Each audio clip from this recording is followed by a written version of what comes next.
is St. Louis Cardinals baseball. And this afternoon from the windy city of Chicago.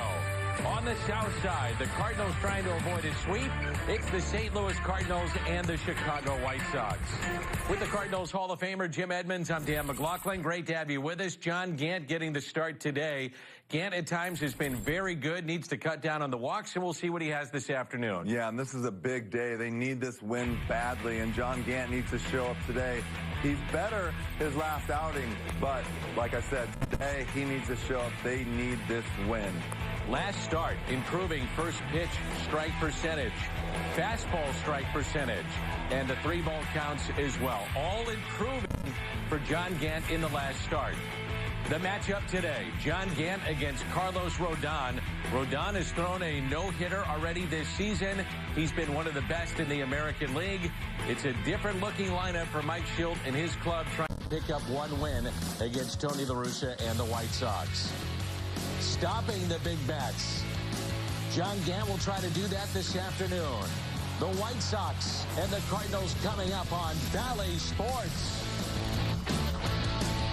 St. Louis Cardinals baseball on Bally Sports Midwest is brought to you by Budweiser.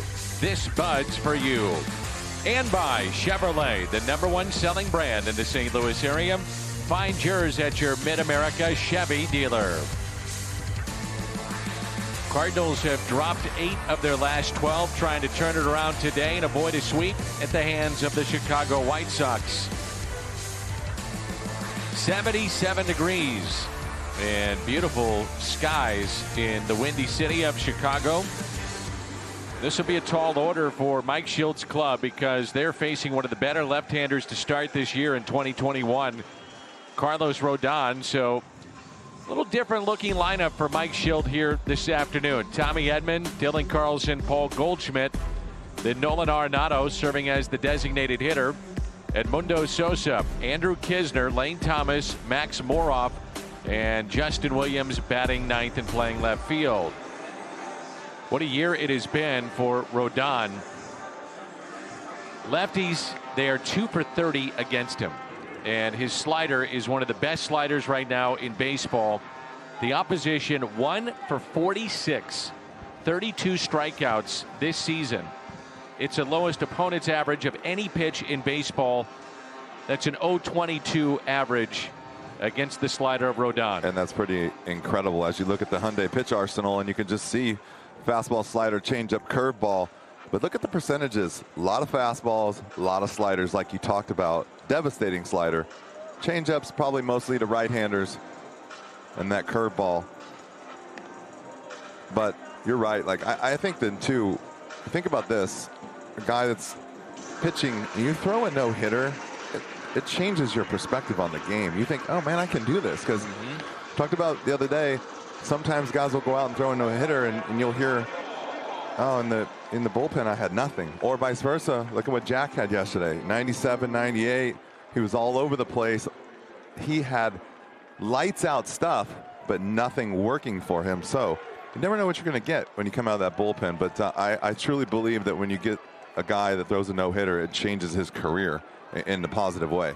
He was a 3rd overall pick back in 2014. Brady Aiken, #1. Tyler Kolek was #2. They never made it to Major League Baseball. And crazy. Rodon, it took some time. Crazy. Top 2 guys in the draft. Top 2. And they never made it to the big leagues. Strike to Tommy Edman, batting .270. Hitting just .210 in his last 14 games. Third baseman is in. That's Moncada. And the 0-1 is a strike, 0-2. You know, it's really interesting, too. Like, you see a lot of these lefties give right-handers fits. That pitch right there. It's a little crossfire, little arm 3/4, and it's just this angle of the ball coming down and in at an angle, and it just hits that inside corner down low. And that's just a pitch a lot of guys don't like to swing at because normally you're just fouling it off your foot.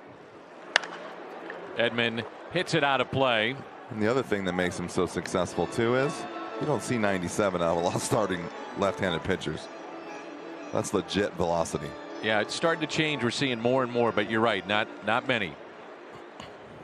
Rodon was terrific Friday night in the Bronx. 2 hits, 6 scoreless innings, struck out 13 in 6 innings. That's that slider. And go back to that pitch, the second strike. That's the pitch that sets up that slider, because now you throw that fastball down and in, and you get a take for a strike, and you think, oh man, anything down and in I got to swing at, and then he follows it up with this right here.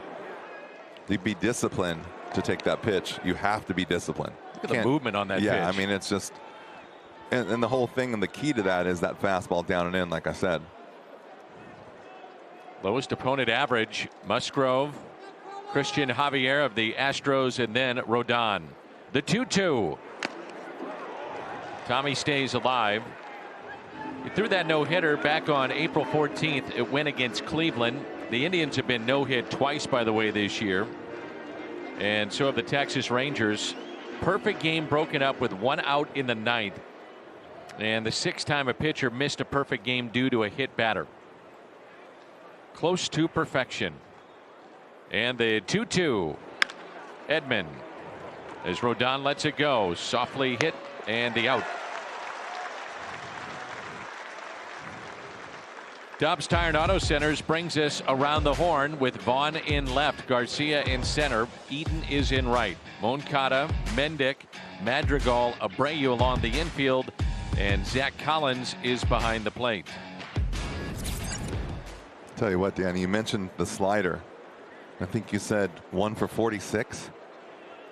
Guys are just hitting 163 off the fastball. Also 13 for 80. Interesting. 8 for 23 off his changeup. Yeah. Which is a 348 average. That's telling you something right there. So if I'm the guy throwing, I'm not throwing a whole lot of changeups if I'm having trouble with it. And be able to throw a no-hitter with those numbers, you see it. So I wouldn't be looking for the changeup too much today. And there it is right there. I'm going fastball slider. I'm looking, well, what are we talking about every day? Show the changeup, but waste it. Fastball out of the hand, swinging. Yeah. Anything with spin, take. Sometimes you just have to make it simple. The 1-1. Good one right there, though. Change up there that had a little sinking action to it. Dylan Carlson has gone 40 games now without a home run. Remember, he had 3 in the first week. Batting .231 in his last 11. But you know what? He also was swinging out of his shoes in the first week and had a lot of strikeouts. And he made a big adjustment. And now he's leading the team in walks, but no home runs. So you kind of have to, there's a fine line. Also, where you're hitting in the lineup too. Yep. You know, if you think you're a middle of the order hitter, you might let it go a little bit more. Well, he's gonna get more comfortable. And talked about Yachty last night. He picks his spots when he knows that he can let it fly and when he can't. And that's something that Dylan's going to learn. I mean, he's still so young, only been around the league halfway around the league. He hasn't really faced many guys more than once. And today is game number 81 of his career, so halfway through a full major league season. I'll tell you what, the other thing, I was looking at that changeup. Guys are hitting 300 off that changeup. Makes me think that maybe he's tipping it a little bit, or he's just not able to throw it where he wants to. 2-2 pitch and a strikeout. But who needs the changeup when you have that? That is short, quick, with lots of velocity.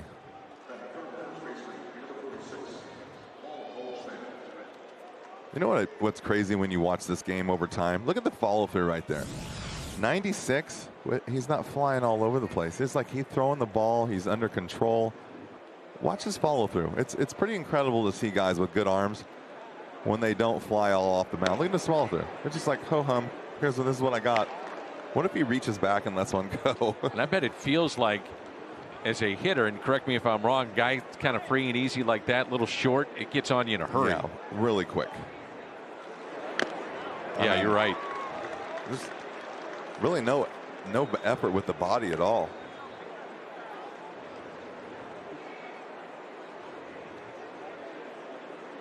One ball and one strike. Cardinals head to Arizona after the ball game this afternoon. There's the slider, take it inside.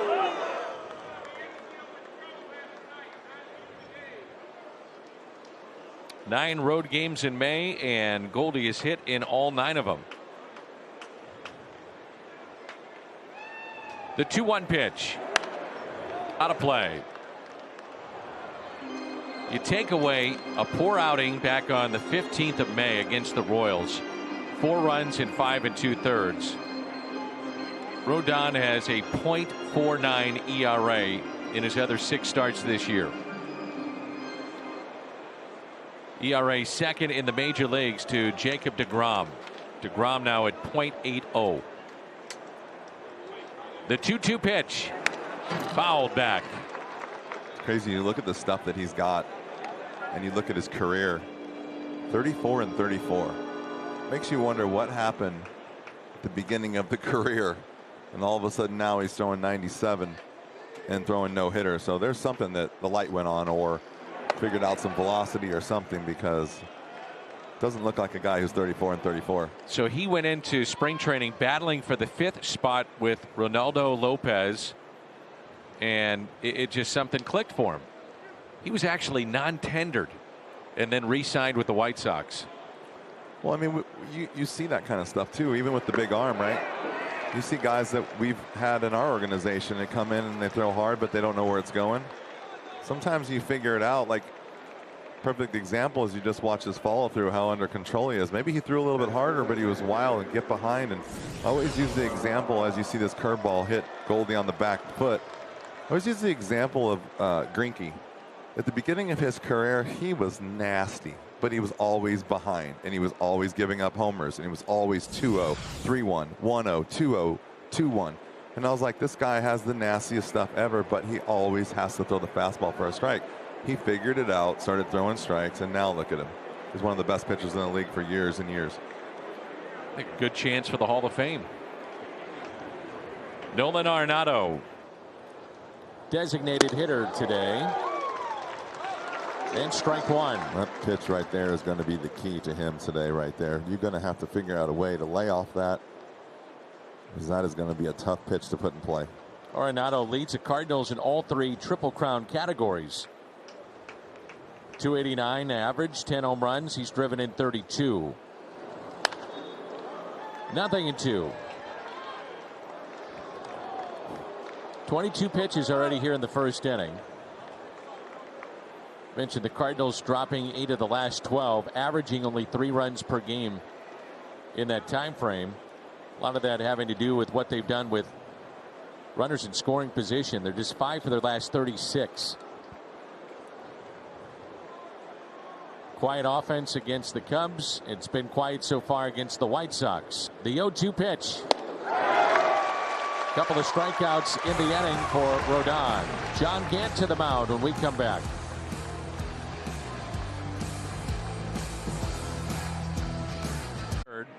And the issue when we talk about John Gant has been the walks. 28 walks to 32 strikeouts in 39 2/3. Only 1 home run allowed. Here's a look at his Hyundai pitch arsenal. Yeah, you can see the 4-seam fastball and the 2-seamer.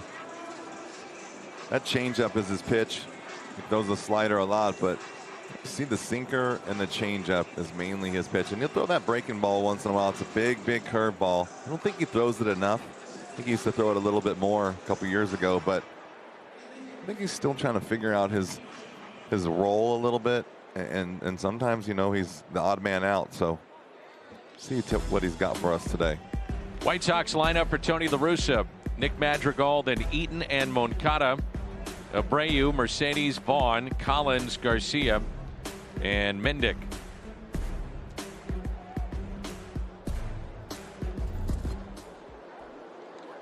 Madrigal hitting .289, 1 home run. He's driven in 15 and a strike. Gant's expected ERA is near 5.5. His actual ERA is 2.04. It's the largest differential in baseball. What it tells you is that he is getting out of trouble. I mean, he's been like Houdini. Yeah, and he's been in a little bit of trouble too. And look at probably one of the biggest problems for him has been early in the count with strikes. The first 2 or 3 pitches, he struggles with getting ahead. 1 ball and 2 strikes. Mentioned the role. The role may have changed after this road trip for John Gant if Miles Mikolas was healthy. Cardinals have needed help in their bullpen. Now there's the 6-man rotation. You think about Johan Oviedo goes Friday night, but Gant could have served that role in the pen.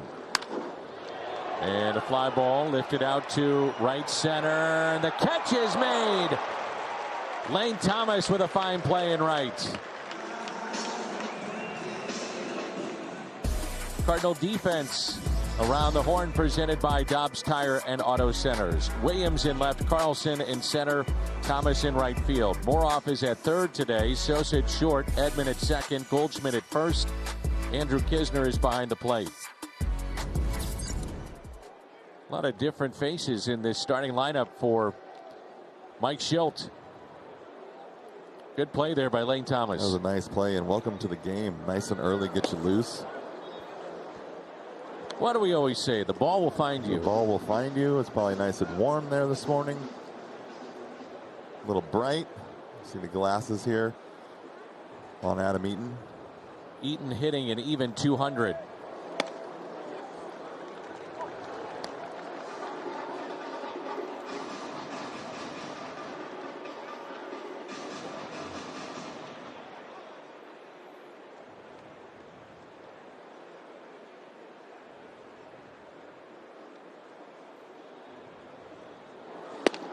Showing a bunt and looks at a pitch just outside, 3-0.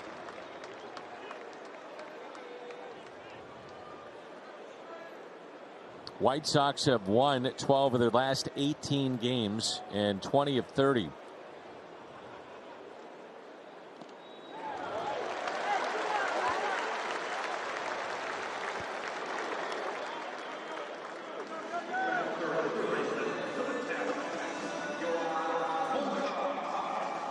And the batter will be Moncada. So with men on base, John Gant has allowed a 167 average. That has been it. Moncada will turn 26 tomorrow. .409 the on-base percentage, 5th among all players in the league. All of Major League Baseball. Eaton the runner at first. Gant a check on him. Low throw. And one thing John Gant can do is get ground balls, and you think about the double play. Yeah, that's definitely what he's looking for here. And what you don't want to do is walk the number 2 hitter in front of the next 3 guys that can all rake. Sox hitters have the highest ground ball percentage as Kisner will be tested, and the tag. Back portion of the leg, the foot missed Eaton, and a stolen base.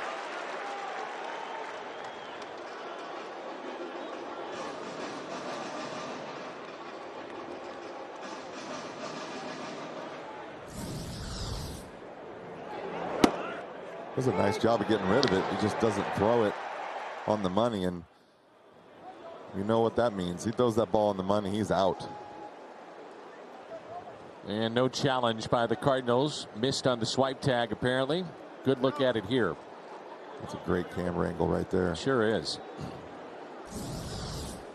And he is indeed safe. So Moncada looked at a strike, and the 0-1 pitch from John Gant.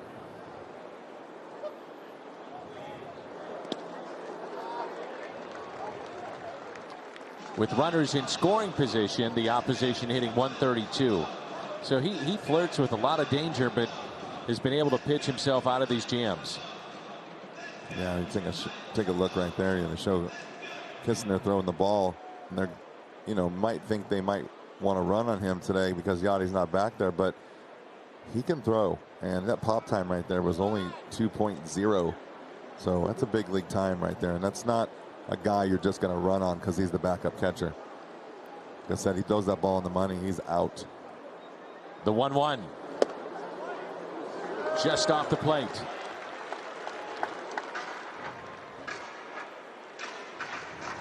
White Sox looking to pick up their 4th sweep of the season. They've done it against Texas, the Royals, and Minnesota. You see right there how much movement John Gant has on his fastball, and I'm wondering if maybe point being brought up where maybe not try to hit the edges so much. Just throw the ball up there and let it work. See that right there? How yes. much Just throw the ball down the middle. Like, set up middle more. That's one thing, especially right there. You see how much movement he has going the other way. If you set up inside and he throws that pitch, what does it do? It runs right back over the plate. You set up on the outside, runs off the plate.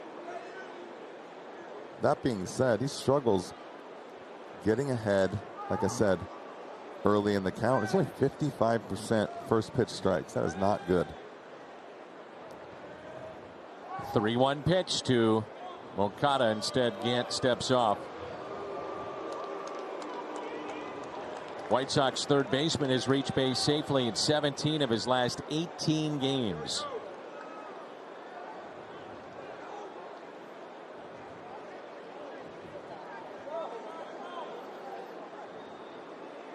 The 3-1 pitch by Gant. Back-to-back walks.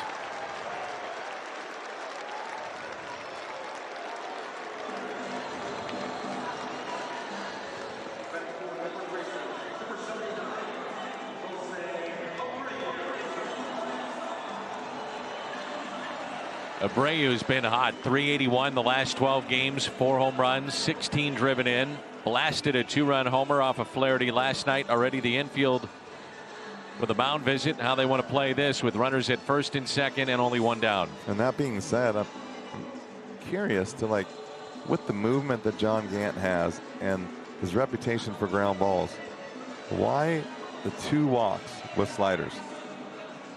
And they're not even close. You just wonder what's going on sometimes and how he's feeling, and sometimes he doesn't have control with the fastball. He tries something else, but clearly that's not working either. So see if he can't get another shot at getting a ground ball right here.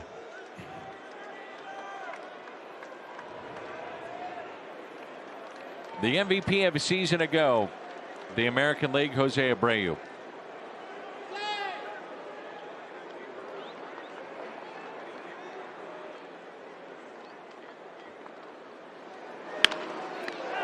Gant back to him, and they throw it away, but should have been a double play. Runner stays put at third, and they're all loaded up for Mercedes. Well, the Cardinals defense in this series has been brutal. 5 errors over the last 2 games. Curious Season high 3 errors last night. Grip on that ball right there. Yeah, I didn't think so. You try to. This is, Danny, this part of the game that as you get older you kind of figure out a little bit more. Watch this. He grabs the ball, doesn't have a grip, tries to rush, has a changeup basically in his hand. Right there, an older player slows down, stops, throws the ball to first base. Tries so hard to get that out, that double play. Bang, bang, double play. Here we go. Got to have it. And then throw the ball away instead of just backing off, getting the out at first. And now you get the out at first, you got a chance to pitch around this guy right here. Line to left. Catch made by Williams. Eaton tagging up. The throw to the plate. And they got him. It's a double play. A strike from Williams in left. And a huge double play early on.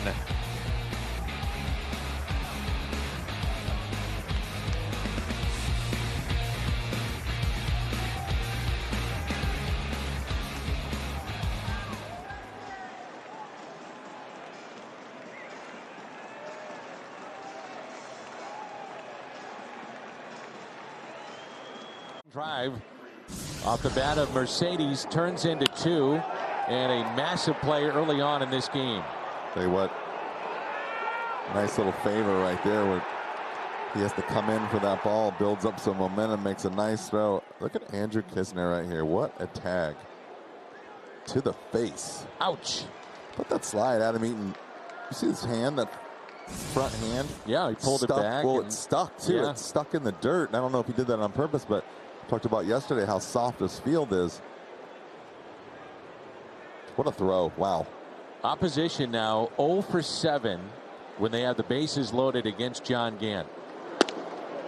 With Rodon on the mound, Jimmy, I mean, runs are at a premium for the Cardinals. Well, you noticed, by the way, that we went to the, came back from break, and who was over there congratulating the thrower? The guy throwing the ball, Williams, the pitching coach. Thank you very much. Thank you. The thrower. It's good. Good way to put it. Here's Edmundo Sosa, hitting streak at 7 games, 522 during these games. Paul DeYoung was taking some ground balls before the ball game. Baseball related activities as Sosa hits it foul and out of play. Kia Player Profile brought to you by your local Kia dealers. Sosa 12 for his last 23, 3 doubles, a triple, 593 the on base percentage. He also did a good job on the potential double play that turned into an error for Gant to keep that on the infield, and that did not allow Eaton to round third and score. That ball gets into center. It's 1-0. Yeah, there's a lot going on in that infield, that inning right there, and none of it looks good until the very end. It's a heck of a double play. Justin Williams' 4th outfield assist.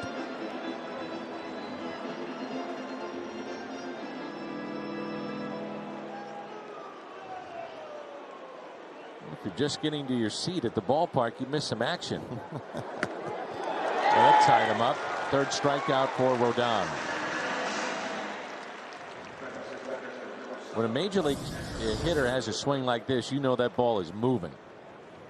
Well, like I said, you know what that reminds me of right there? A little bit of Randy Johnson. Those swings that he used to get on that slider. But that's all because of that fastball. That fastball's 96.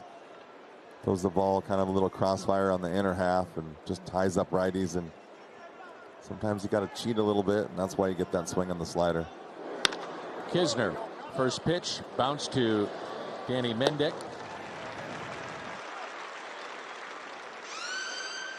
Take a look with 2 outs here in the top of the second. Our Toyota key to the game with Jim Edmonds.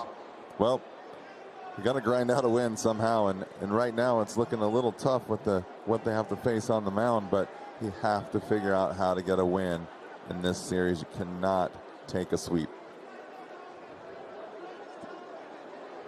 Tall tale today for Mike Shildt and the Cardinals.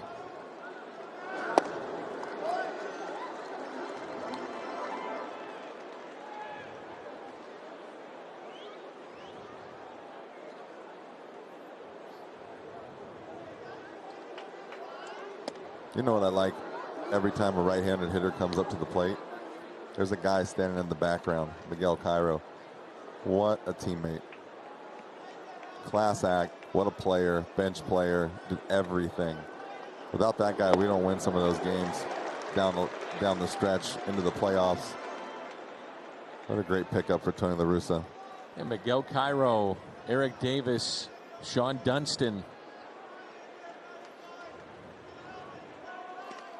And a swing and a miss. The strikeout of Thomas, 2 in the inning, 4 in the game for this left-hander.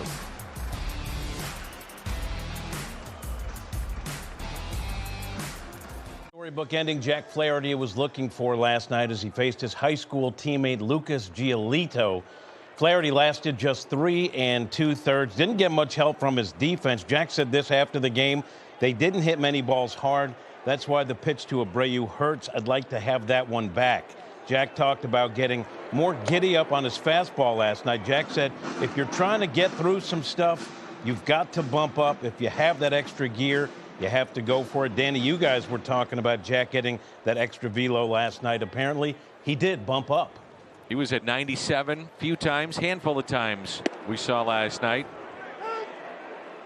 There's Vaughn at the plate, 4 for his last 8 with a couple of home runs.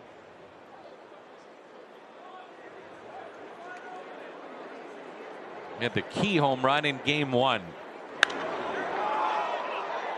And a high fly ball lifted to Justin Williams in left field, makes the catch with the glasses on, and the first out here in the second. Download the MLB app to get in-game video highlights, live pitch by pitch, breaking news, player updates, stat leaderboards, and more for your St. Louis Cardinals.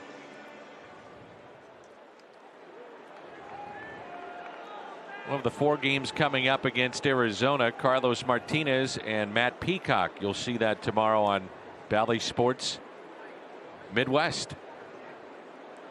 out to the desert for St. Louis.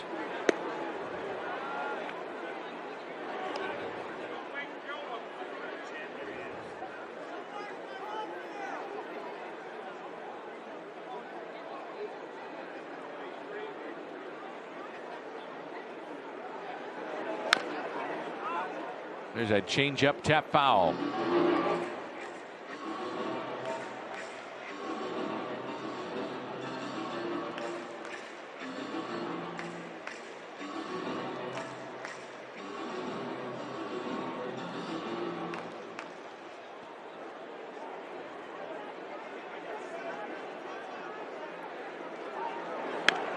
Trying to bunt his way on, back to Gant, and an easy play for John. Well, we have a moment. Quick word from the Home Depot. Avoid extra innings when you buy online and pick up orders at the Home Depot store nearest you. Thousands of products ready in hours. I think that if we had full control of the cameras, I think that old Zach Collins might be getting talked to from little Tony La Russa right now. I'm gonna say that the conversation is gonna go like this. What the heck was that? Yeah. What was that? Hitting 194, trying to find a way on, and bunted it right back to Gant for an easy out.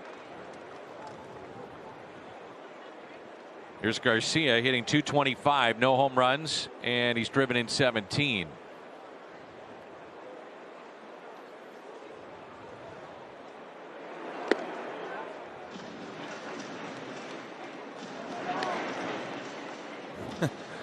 I don't know if I've ever seen anything like that.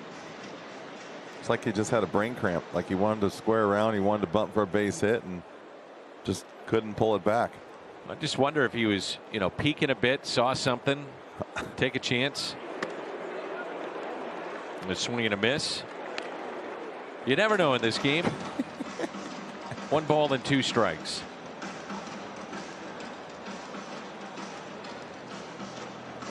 White Sox currently in a stretch of 27 games in 27 days.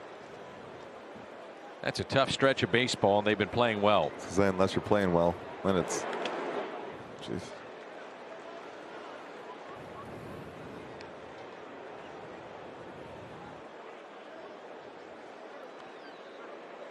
Well, Jimmy, you pointed out last night, Joe West behind the plate. There's no chance that ball would have hit him. It was his special night. He had the force around him. It was like last night he was umpiring with one of those old chest protectors from back in the day, hiding behind it. The 2-2, a little bit low.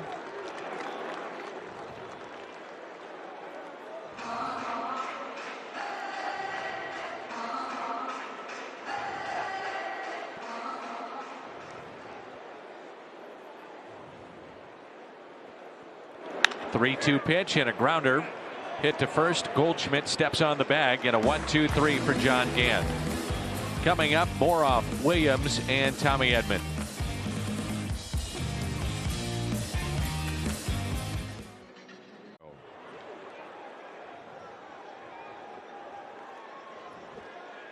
No score. Third inning rolls in. Switch hitter more off than Justin Williams, Tommy Edman. Cardinals have had 1 base runner. Goldschmidt hit on a 3-2 pitch back in the first. Rodon has struck out 4.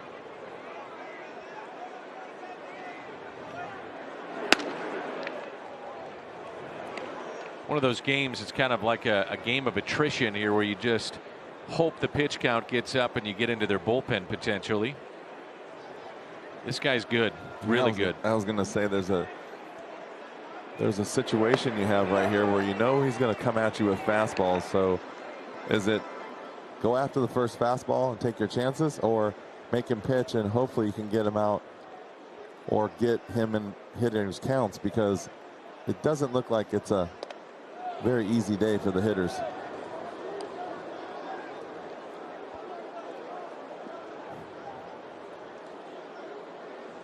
Two balls and 1 strike. But he does have a ridiculous spin rate on all of his pitches. That's hit out of play. So it does make you wonder when someone jumps, and I'm not talking about Rodon specifically, and I want to make sure that you understand that, but when guys jump and spin rate,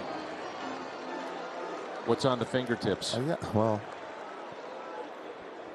I mean, again, sometimes guys click. I get that. It happens all the time in sports. But when you make that much of a jump, and I haven't seen him specifically. I'm just talking about the sport in general. Right.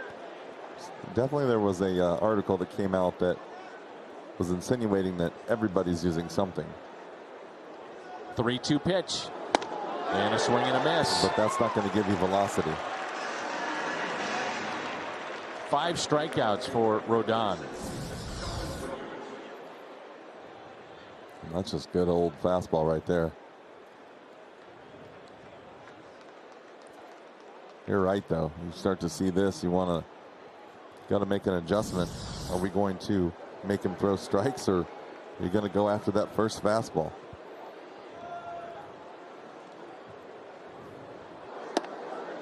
This would be an uncomfortable at bat with that slider from Rodon if you're a left-handed batter.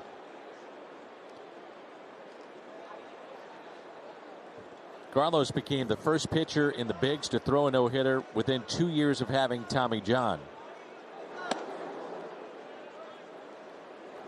Well, this is an at bat where you got a tough lefty, so you're just looking fastball. And if anything comes out of his hand that's not a fastball, you just have to tip your hat. You're not hitting both. Tony La Russa now the first manager to oversee 2 no-hitters in the American League, 2 in the National League. You would think as long as he's managed, you would see more than that, but that just tells you how special the no-hitters are. The 1-2.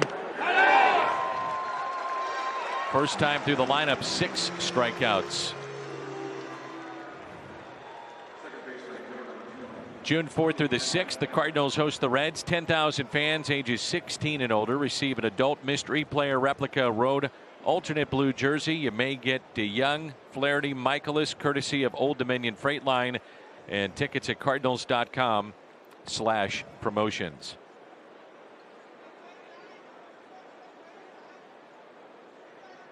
All 6 strikeouts have been swinging. And a pitch taken high by Tommy Edman. Cardinals had a no-hitter in 1999 under Tony La Russa. That was Jose Jimenez, and then Bud Smith in 2001 against the Padres. The 1-0.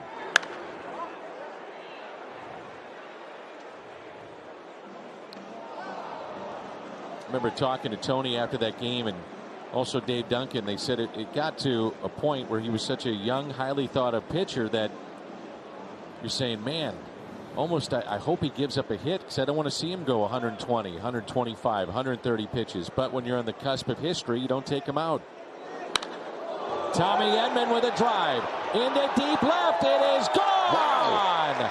The first hit, a home run off the bat of Tommy Edman for St. Louis. That's a missile. Got out in a hurry. Hey, we got a hit. It's a home run. I can't believe how far up the stands that went. I thought that was just going to creep over the wall, and this thing went way up there. 112.5 every day you watch this kid, just blows me away how good he is.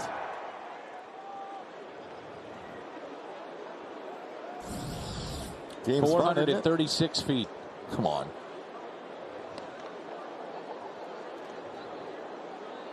Just giving you the numbers, Jimmy.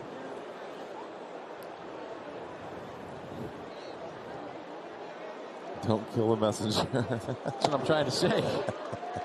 Here's Dylan Carlson, 1 ball, 1 strike.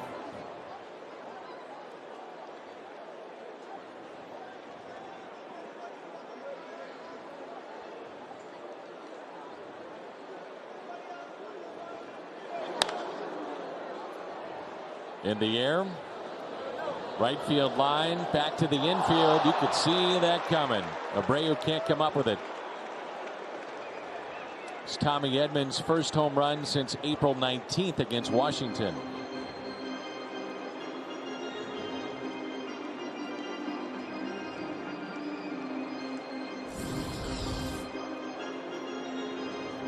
Yeah, I got it. This too. Oh no!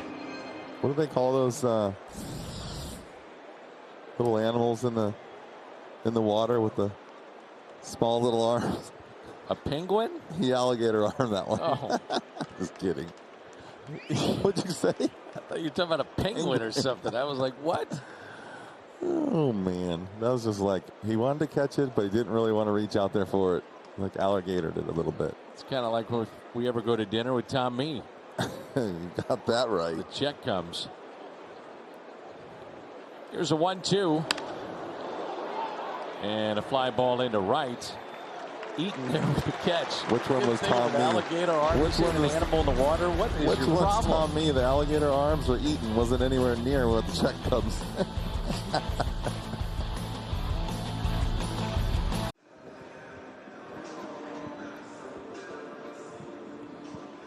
Beautiful day in Chicago.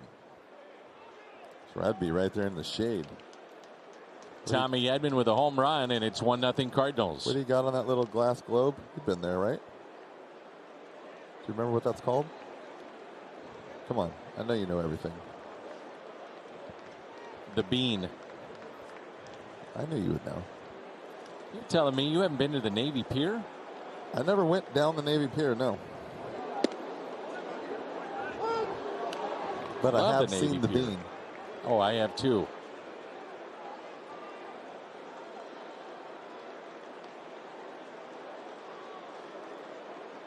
Danny Mendick.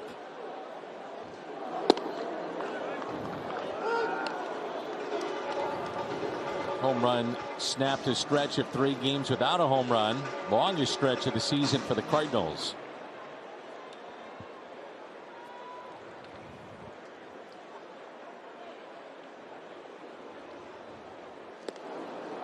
In Chicago, we understand before the game that Hall of Fame baseball writer from the Post-Dispatch, Rick Hummel, being honored by the other writers there.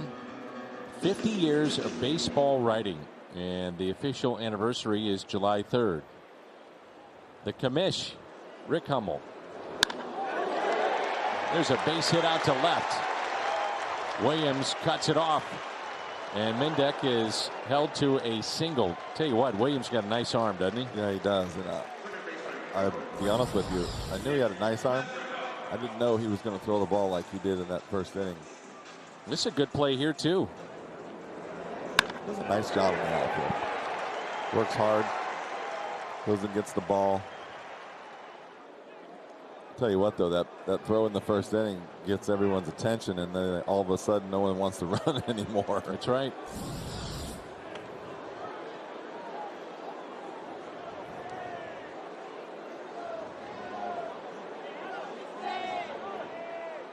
There's Nick Madrigal.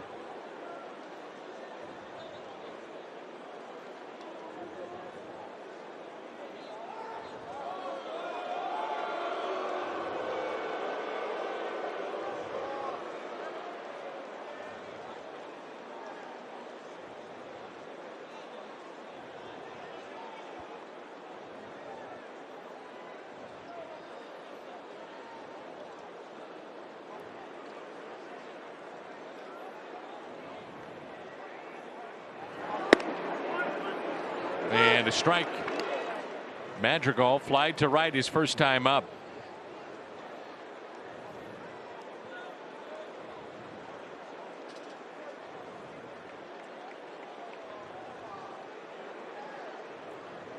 Gann has made 4 starts this year on the road, 19 innings. He's only allowed 3 earned. Base hit into right. Back-to-back hits.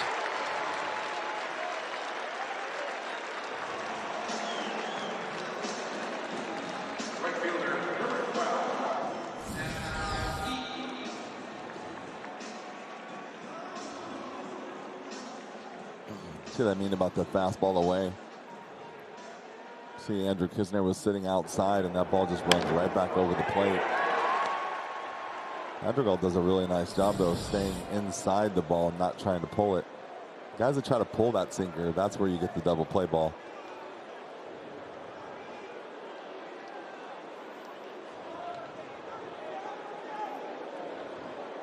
Eaton walked and scored, or rather walked and stole the base, excuse me, back in the first.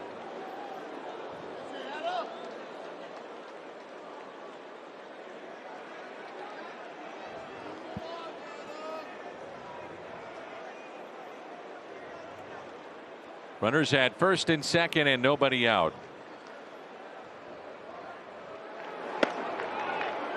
Yikes. What do you say right there? That's a ball that was called a strike. Or a strike that was called a ball, sorry.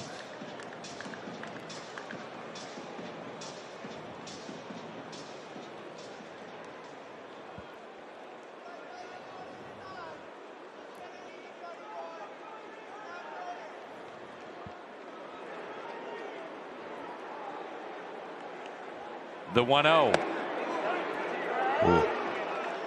You better like, give him that if he's not going to give him the low one. He wasn't going to call that a strike either. That would have been a tough one to swallow right there. Yeah. A ball and a strike on Adam Eaton. It's when you walk closer to the catcher to get the ball back and ask him, where would you like me to throw it?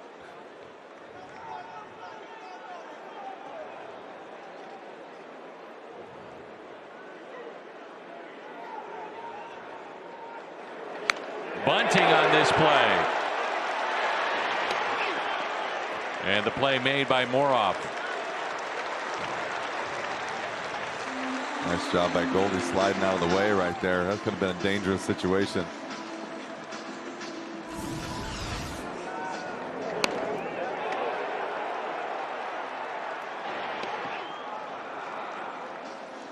These are dangerous plays. You Always leave the first baseman exposed. Up the line, yep. How many times have you seen a wrist? Look how quickly he gets out of there. See guys hit their elbows, their shoulder, their wrist. Get that glove. That glove is such a weird extension on your hand. It just so much force. Just getting that glove caught on that wrist will tear you up. Now Moncada.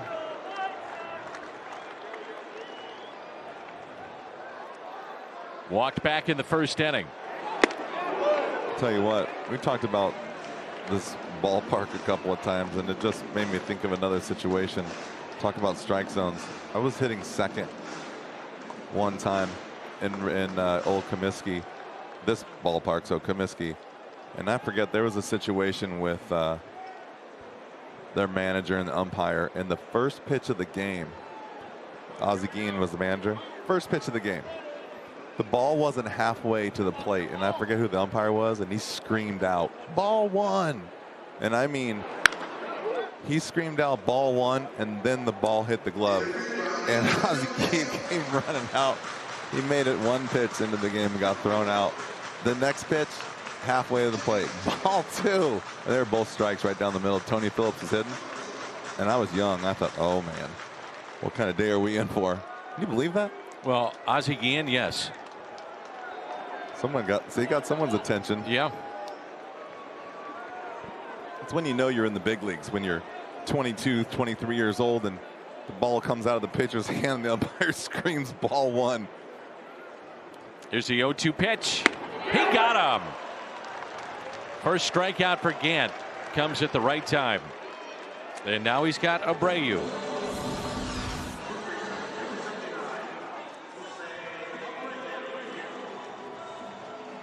Good changeup right there.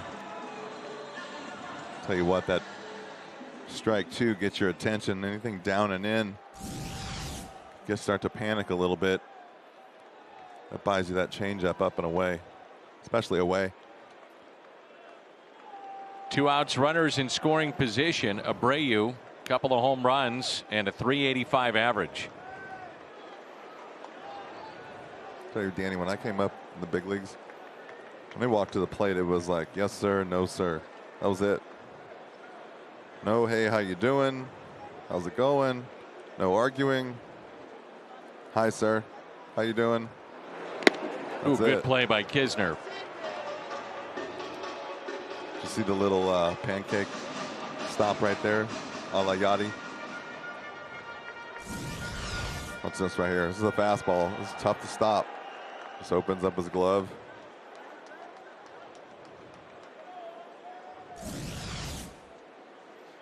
The reason why that's so tough is you just don't expect a fastball to bounce. And so you're not in that catching area ready for a ball in the dirt. Breaking ball, change up. You're expecting maybe a ball in the dirt, but on top of that, go ahead and say what you're going to say. I know what you're going to say. Expecting it to tail in, going in on the hitter. Yeah, and especially cross-firing. But that's just, you're set up for a fastball, and you're comfortable, and you're getting back there. But when you're set up for a breaking ball, you're almost expecting it to hit the dirt. So that's a little different setup. And sometimes as a runner, you can kind of see what the pitcher's going to throw just by the way the catcher sets up. That's why you see the catcher set up so late all the time, so he doesn't give anything away. 2 balls and no strikes.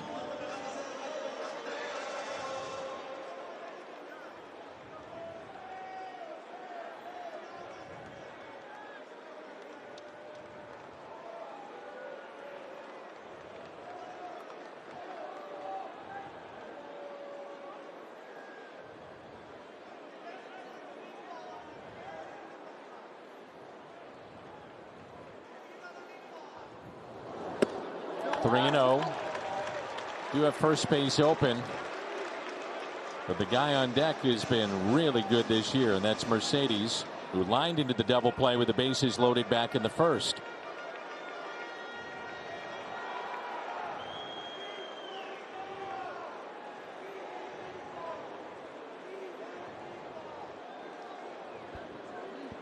Three and 0 the count on Jose Abreu.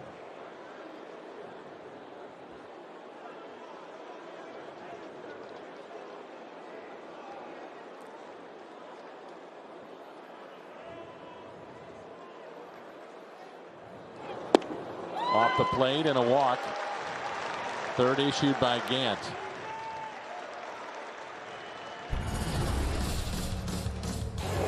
So this was back in the first inning with the bases loaded, 1 out. To go with play of the day already. And a double play. The outfield assist from Justin Williams. This is a heck of a throw right here, and it's on the money. And nice job, Andrew, by getting back over there, swiping that tag across the nose. So Mercedes up. Came in batting .344.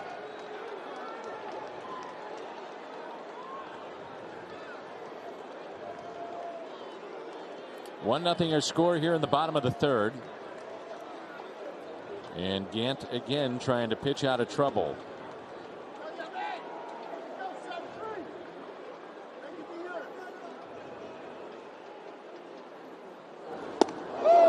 Good changeup.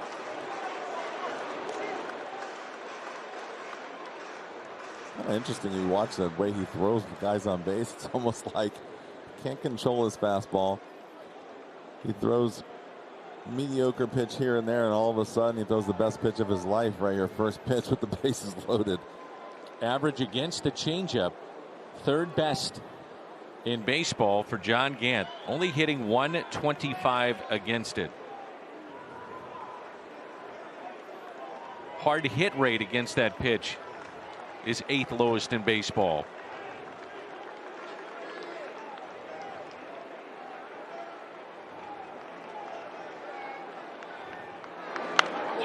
That's hit out of play.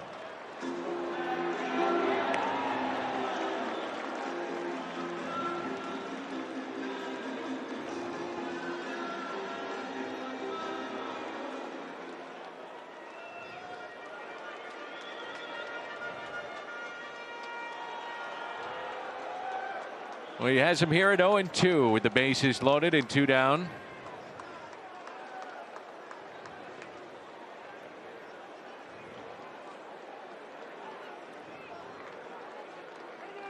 Now time called by Kisner.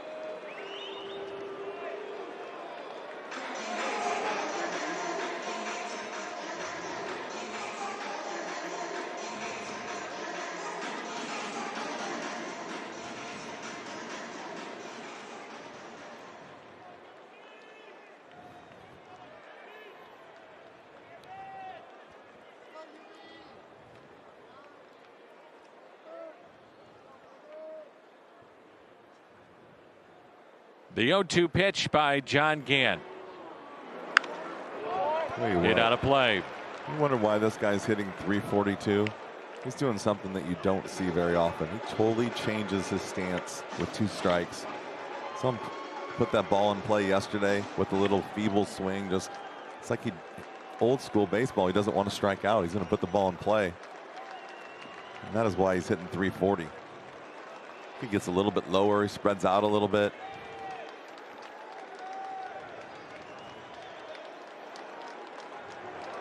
Look at that. That's awesome to watch.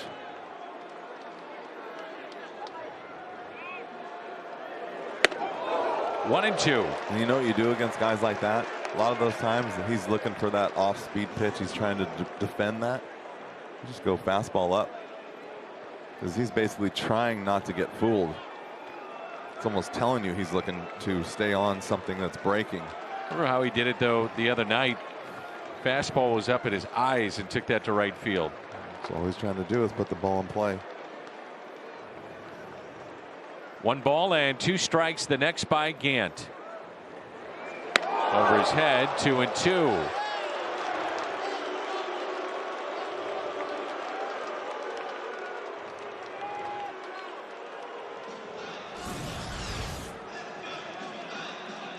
Trying to overthrow a breaking ball right there.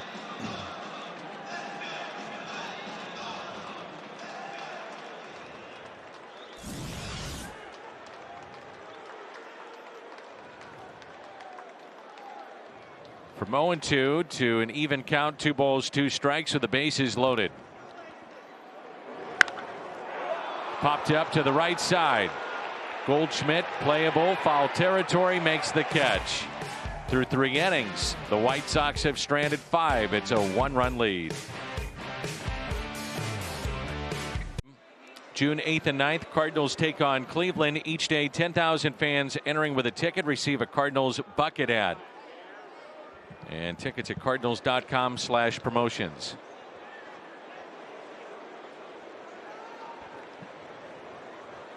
Home run hit by Tommy Edman back in the 3rd inning. The only hit for the Cardinals thus far. Paul Goldschmidt was hit by a pitch on a 3-2 back in the 1st.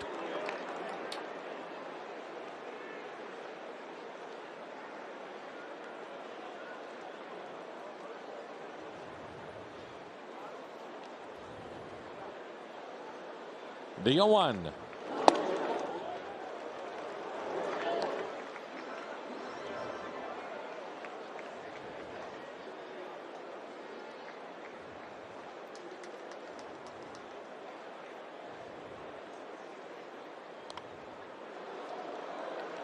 Tony La Russa was running the Arizona Diamondbacks, and he compared Paul Goldschmidt to Albert Pujols at that time.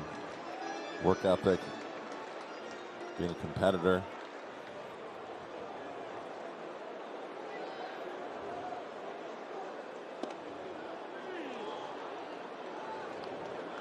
A heck of a hitter, I'll tell you what.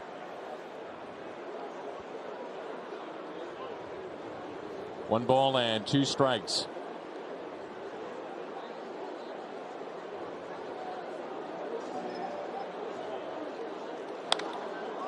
Goldschmidt pops it up. Collins can't find it. Rodon does. The last second bailing out his catcher. 99-mile-an-hour fastball right there. Collins could not find it. Rodon bails him out. And Goldie's lucky that he started to run. If that ball dropped, that would have been embarrassing. Yeah, see how much that ball came back. The wind's blowing straight out to center field. This ball goes up. Basically, that ball's spinning so hard that it's coming back towards the field of play anyways, but the wind's blowing makes it even worse. Nice heads up play by the pitcher. There's Nolan Arenado, struck out back in the 1st inning. 326 here in the month of May. Fastball and a strike.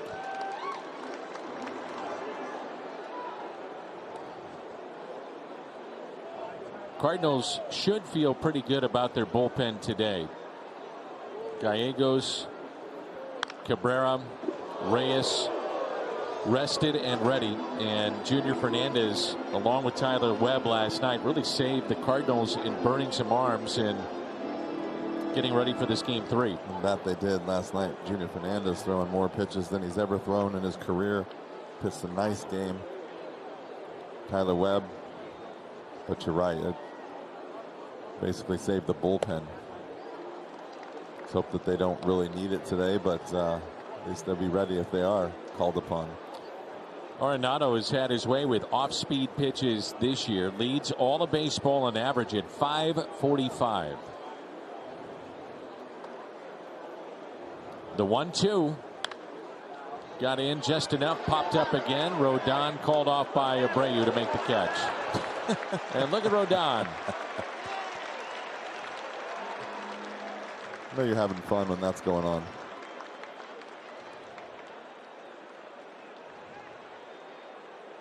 He's basically saying, where were you when I needed you? That ball's right to me. Probably doesn't happen a whole lot, huh? No. You make 2 outs in an inning. I'm not sure I've ever seen it. They don't let you catch the ball. That's Never. why. Never.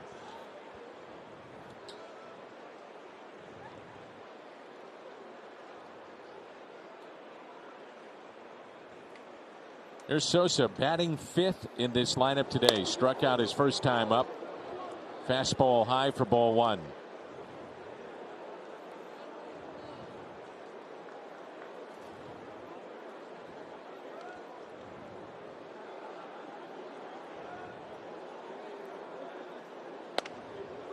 Two balls and no strikes.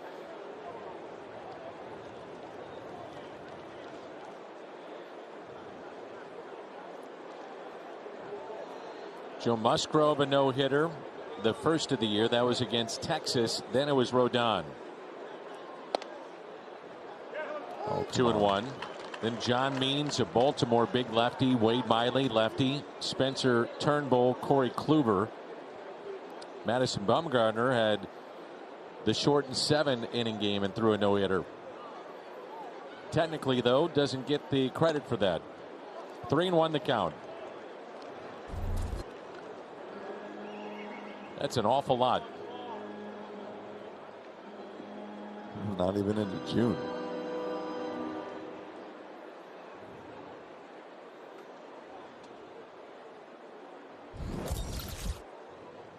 Three-one pitch to Sosa. 3-2. Can't take that pitch right there. I can't. I'm sorry. Not with the way this guy's throwing.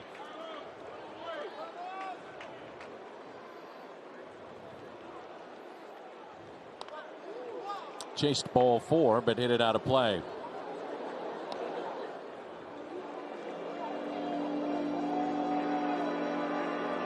Six pitches right there. And the only pitch that's been a strike is the 3-1 pitch he took.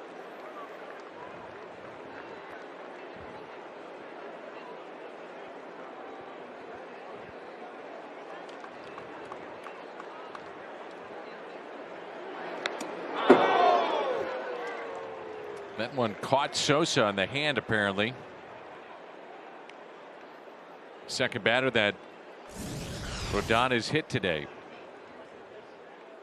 No, got him on the elbow pad, but he's shaking the hand. Tell you what, it might have got the little funny bone underneath that ulnar nerve. It'll zap you a little bit.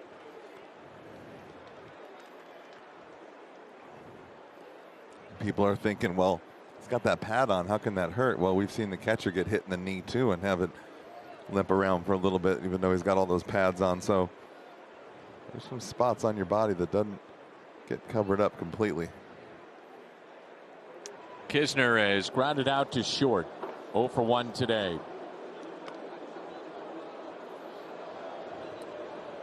Mike Schilt was asked about Sosa the other day in his pregame Zoom meeting with the media about getting hit so much. That's the 7th time he's already been hit. Doesn't move his hands. Just stays there. That leads the entire National League.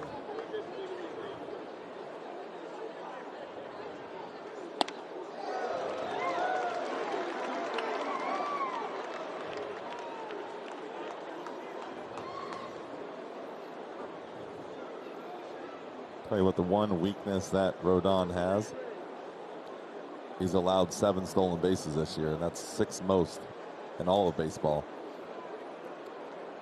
I don't know if he's allowed that many guys on base. Everybody that gets on runs. Yep. No one gets on.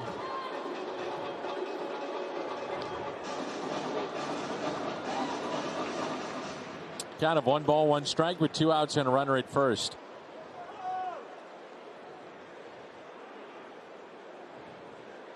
You never know. He might run here. Why not?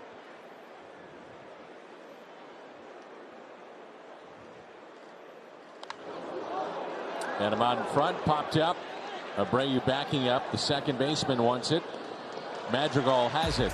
Cardinals strand a runner. Their second of the afternoon. Midway through 4, and it's 1-0.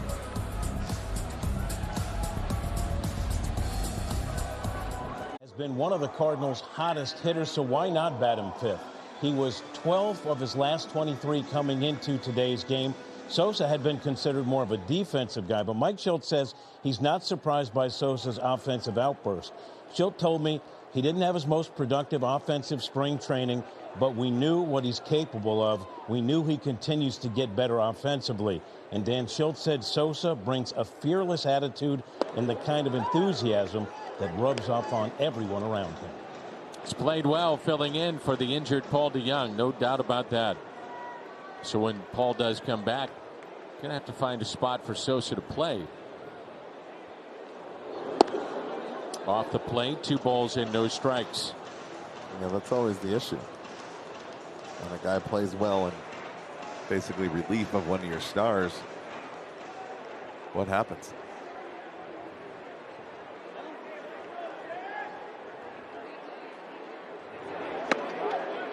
There's a strike, and it's 2-1.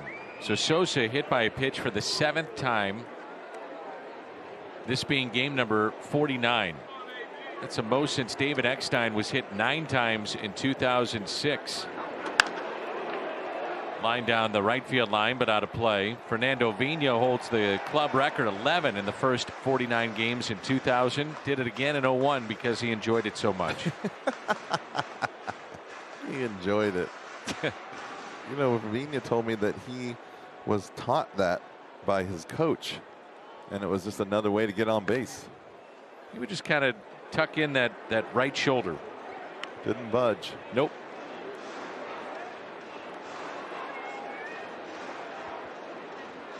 Two and 2 the count. Now he could turn some kind of double play. Yeah, he could.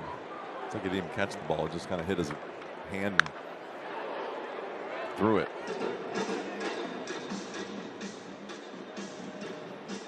Vaughn fly to left first time up. Then we'll see Collins and Garcia. How'd he end up with that ball? Isn't it funny when you see line drives now go foul that you just don't even think about the crowd anymore because the net, the net's there? I'm thankful. High fly ball into deep right, and the catch made by Thomas. But you know what I mean? That ball was hit yesterday. It was a missile hit over the third base dugout, and I didn't even flinch. Like in the past, you almost duck in the booth. You're just like, oh, watch out. I've been saying it for years. Yeah, they needed that netting. You know what's really funny to me is the people complain that they don't want to watch the game through the net, but I don't think those people have ever been that close to a line drive or a foul ball. And the folks that I've talked to said that the netting has no ill effect in their view of the game. No, and I wouldn't mind sitting behind it, to tell you the truth.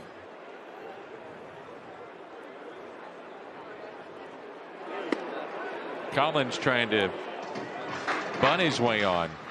Back in the second, wound up being an easy out for John Gant, who's dealt with the bases loaded twice today and pitched out of the jam. The 1-0. Out of play, 1 ball, 1 strike. Look how much that ball runs right there. He's set up on the inner edge of the plate, and that ball ends up over the outside edge. Cardinals trying to snap a 5-game losing skid on the road, and 3 in a row overall. The 1-1.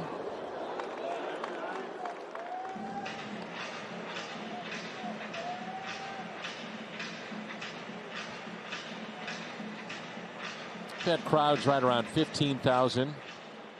First couple of days in Chicago. The 2-1. That's out of play again. So we're going to full capacity? June 14th. June 14th? Yeah. Is that league wide or is that still city to city? No, other cities are, there's some that are already full. Doing it, but that's others are slowly reopening. Texas and places like that been that way for a while, but I'm just curious, like Chicago, big city like that. No mandate or anything from they got MLB. 2 teams, so I was just wondering if that was like an MLB thing or a nation thing or city thing.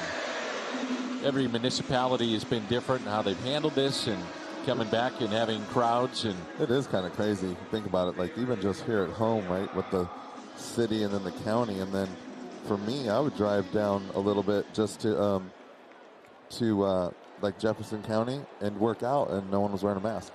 So it's like you drive 15 minutes, and you know, it's like, it's funny how you say like municipalities where everyone's just doing something different, but it's funny how close you can be to home and how things are just so different. Lined into right and in front of Thomas.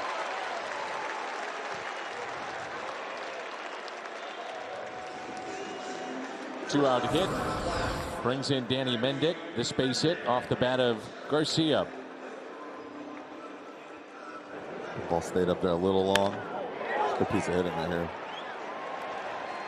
Well, they got a good-looking lineup. And it's without Eloy Jimenez and without Luis Robert, 2 mainstays and guys that would be in the middle or top of their lineup. Well, you know who I like is that Andrew Vaughn. I think he's going to be a player. I think he's got a really good swing. Kind of reminds me of the kid in San Diego with the no batting gloves. I'm drawing a blank right now, but big right-handed hitter. He burst on the scene. I think he was maybe rookie of the year in Tampa Bay. Went to San Diego. He was also in Kansas City. Will Myers. Yeah, Will Myers. But that same similar swing. But the one thing that Will Myers did a little different than Vaughn has a little tiny hitch in the back. But then when he gets through the ball, if that bat comes through and he gets full extension, he gets rid of that hitch a little bit. He's going to be that much quicker. And I'm telling you what, he's going to be a hitter. You can just see it. The type of swings that he takes, the ball away, he kind of gets a little bit longer and stays through it, gets his hands out. I like his swing a lot. Men on base today. The Sox are 1 for 5 with 2 walks.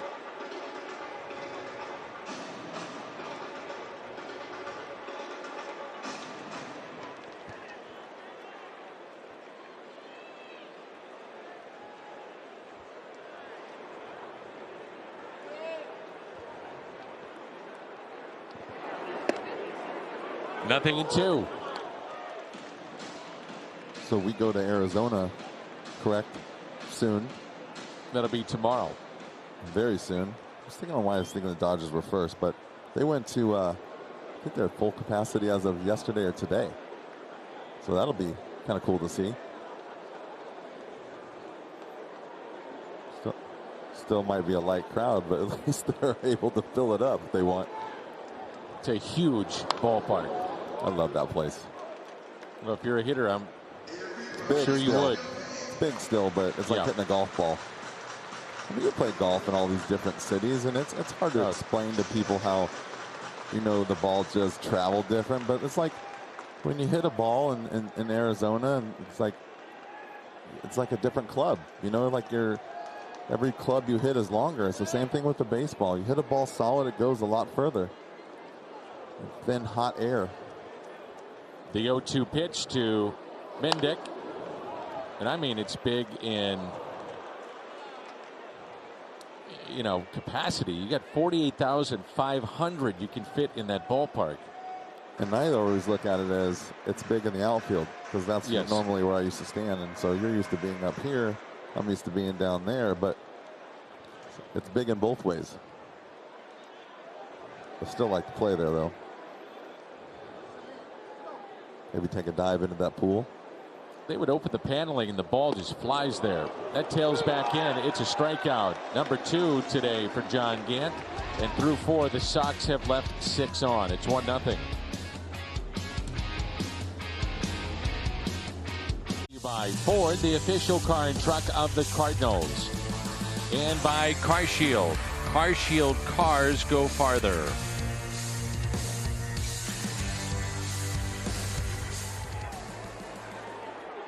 Seven, 8, 9 for the Cardinals. Inning number 5 rolls in. Lane Thomas leads it off. 1-0. And a home run by Tommy Edman.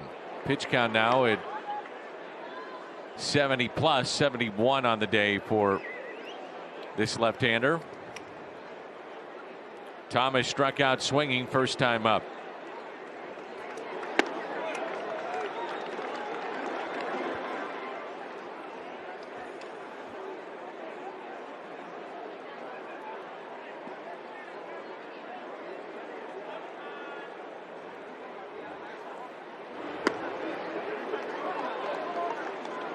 Tell you what, that's a pretty good take considering he just got the fastball thrown right by him. That's tough. A lot of guys will just try to speed up a little bit more, and then that's when the slider's so effective. 2-1 pitch.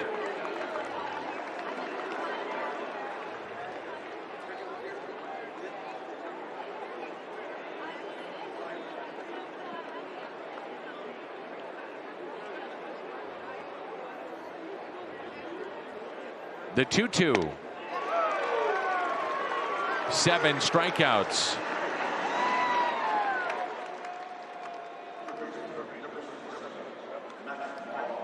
Max Moroff struck out back in the 3rd inning.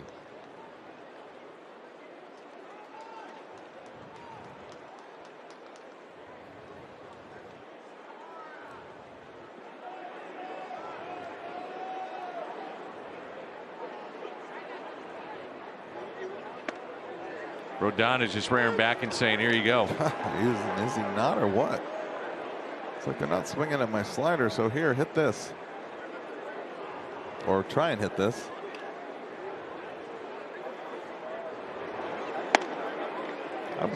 You know what's really funny is, like, you know, sometimes when you're reading the notes and they just don't really make any sense, and then you watch him throw and then you're like, oh, that's why. You know, like, just with some of the percentages and you see why he's so good. It's just, there's something about that fastball that just jumps on hitters. I mean, it's clear. Popped up left side and on a play. Rodon has gone more than 100 pitches 3 times this season. 110 twice, 114 in the no-hitter. He struck out 7 today, and that's now 7 or more strikeouts in 7 of his 8 starts.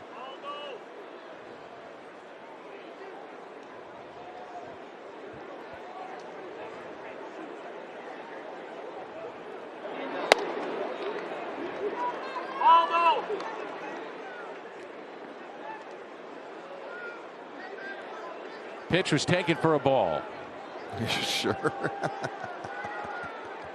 The 2-2. Sounded good, though. Back-to-back Ks, 8 today for Rodon.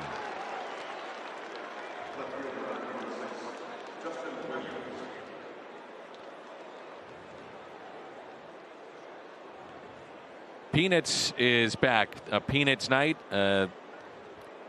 Exclusive Cardinals themed Lucy bobblehead. Cardinals.com/theme. The first time you read that and I heard you say Lucy, I was like, did you read that right? Oh yeah.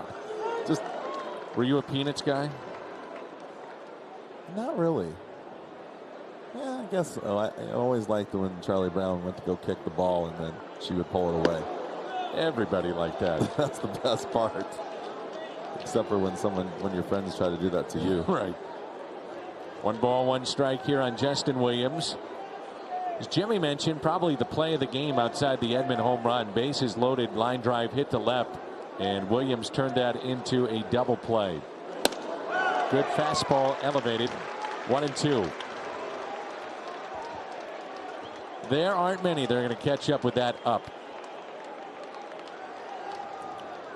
Looking for his 9th strikeout through 5 innings here. And he's got it.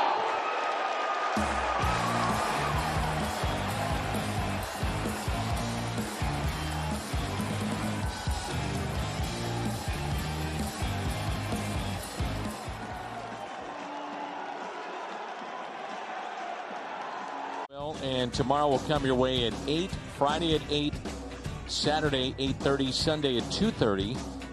And it's our Budweiser What's on Tap. Tomorrow, Carlos Martinez and Matt Peacock. Peacock, a right-hander. Johan Oviedo will get the start on Friday. Adam Wainwright Saturday. And Kwang Hyun Kim on Sunday.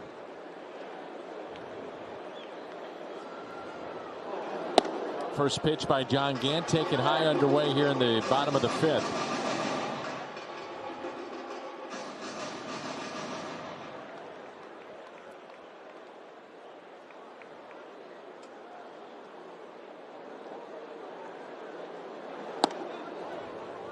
And a ball high, 2 balls and no strikes. Top of the lineup, Nick Madrigal, Adam Eaton, and Moncada.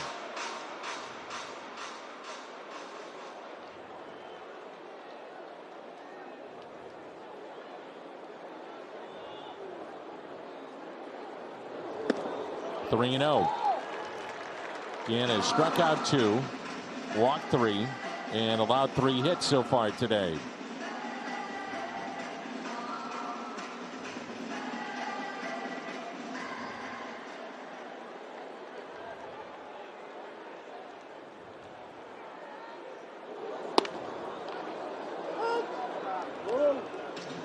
You were talking about Will Myers earlier. He does not wear batting gloves.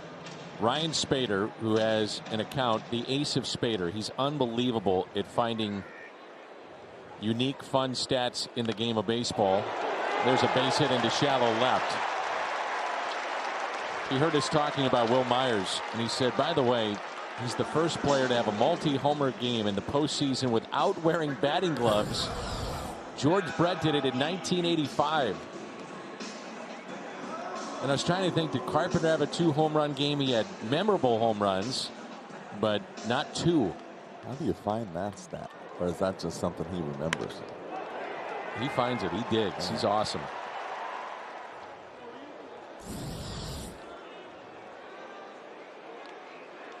I mean, very few guys going out there without batting gloves, especially when the weather starts to get a little bit warmer like it is now.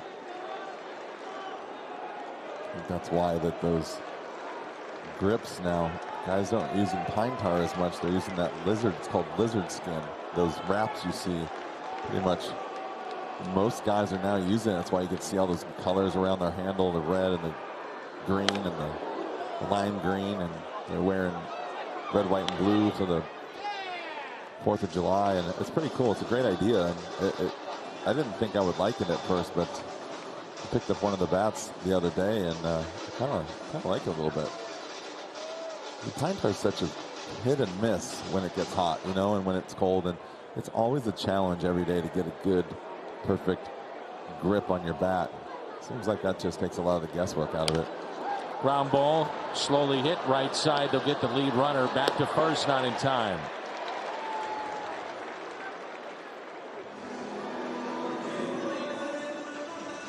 Ryan Spader has helped out a lot of the guys that are the fringe Hall of Famers. And what I mean by that, they're Hall of Famers. They get in. But a better way to put it would be he exposes in a positive way players sabermetrically, or even just comparing Hall of Famers to those that would get in. Made a very strong case for Larry Walker. He's made a very strong case for Scott Rowland. Helped out Tim Raines. Get him on your case. See what he thinks. Here's Moncada. And a pitch that's taken high.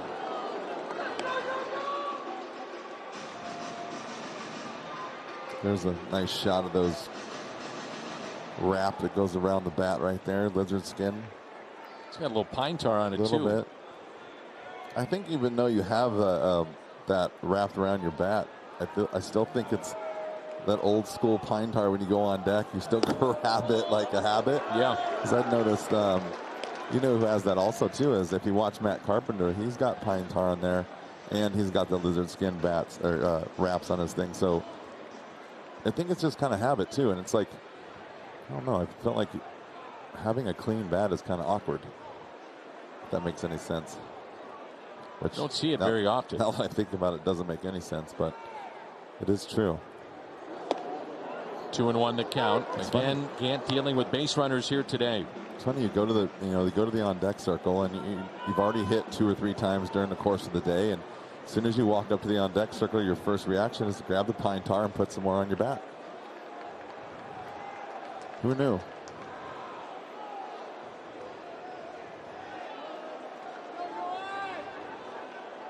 The 2-1 pitch. Doesn't get the call. 3-1.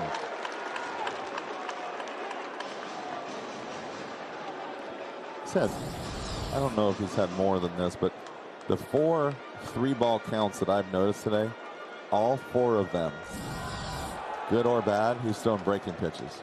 For whatever reason, I don't know. See what he does here.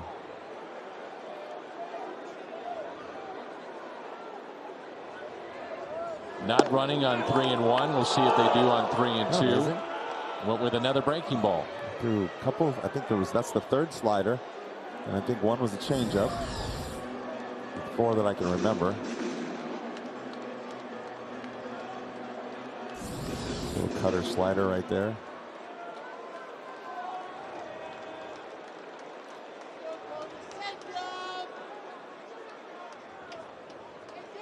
He used to have a saying, if you're going to throw it 3-1, you got to throw it 3-2. You bet.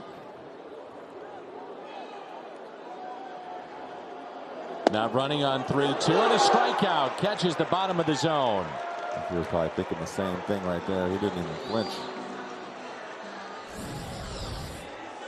He's a pretty good hitter in Mercado right here too, and he just takes this fastball like he doesn't think he's going to throw him a strike.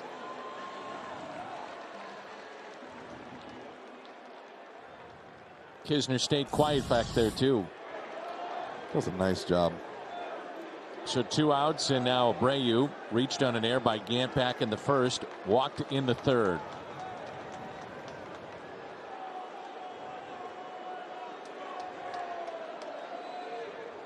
Sox are 1 for 7 against Gant with runners on today and a couple of walks. A little bit low. He hasn't budged down there, has he? Been very consistent. Is that a home plate umpire? Is that Nick Lentz? Nick I Lentz. think he's done a nice job. I think he's only missed 1 real bad pitch. The ball was down, and other than that, he's been pretty consistent. That's all you want.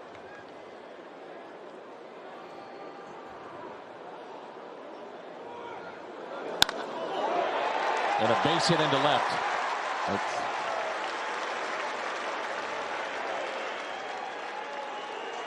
Runners at 1st and 2nd for Mercedes, and he comes up again. He's had the bases loaded twice, and now he'll come up with 2 runners on. Ball was hit a little bit right there. That's where I wish we had the little screen that you can write on. The little teleprompter. Not teleprompter, but the little telestrator, sorry. Because I'd love to explain the way he shrinks down into the zone when he gets deeper in the count. I think it's kind of cool to watch. Mercedes lined into a double play in the 1st inning with the bases loaded. I was thinking teleprompter because that's that thing I can't read. I gotcha. That's an art, by the way. Genesis Cabrera is getting loose in the Cardinal pen. Yeah, Ron Burgundy mastered it. While we have a moment, quick word from Great Southern Bank. Did your favorite song move you a little too much? Hey, it happens. When it's time for a breather, you can turn your debit card on or off right from your phone with the Great Southern mobile app, all without missing a beat. So Mike Maddox out to visit, gives Cabrera, a little time to start getting loose. You have Mercedes here, then Vaughn, then you would have a lefty. So Mercedes lined into the double play, then popped out with the bases loaded. In 4 innings, they've stranded 6, and Gant trying to make it 8 through 5.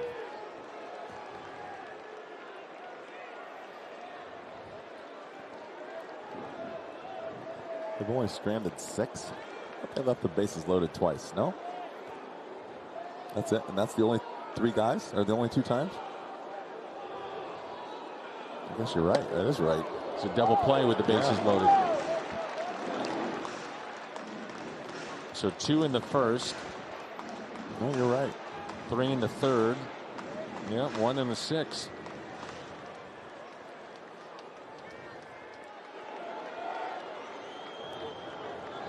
It's been flirting with danger all day. Sox are 0 for 4 with runners in scoring position. 4 for 24 in the series. But it's felt fairly lopsided in this series.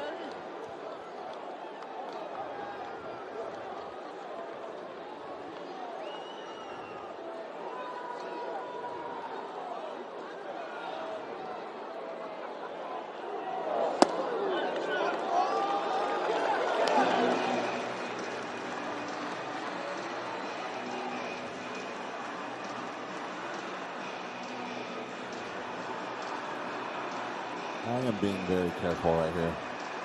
Very, very careful.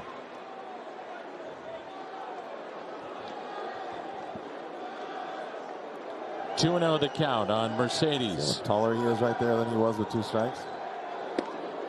That backs up for a strike. 2-1. And why would he do that? He spreads out, like I said, as it gets deeper in the count, and just take away all the movement, which you're basically eliminating a lot of your power, but you're giving yourself a chance to see every pitch. It's just, like I said, you don't see that very often. Just take note. Let's see what happens here if he gets another strike here. Just look at how he's standing up tall. His feet are kind of just in a normal spot. He's going to let it fly. Let's see if he makes the adjustment here, especially after a pitch like that. That makes you think, okay, I need to kind of chill out, spread out a little bit. And that's kind of what happened to me. I found myself hitting better with 2 strikes at times, and so I ended up just staying in that kind of 2-strike mode and then learning how to just swing harder from that. 2-2 the count. Like I said, you don't see it. Everyone just keeps swinging. Didn't look like he's going to do it this time. Nope. The 2-2 pitch by Gant. Ground ball. Force play at second, and again John Gant out of trouble. 8 left on for the Sox in 5 innings. Top of the lineup coming up: Edman, Carlson, and Goldie. For the Cardinals, as we head to the 6th and back in the 3rd, the Cardinals have 1 hit today, and this solo home run by Tommy Edman. StatCast powered by Google Cloud.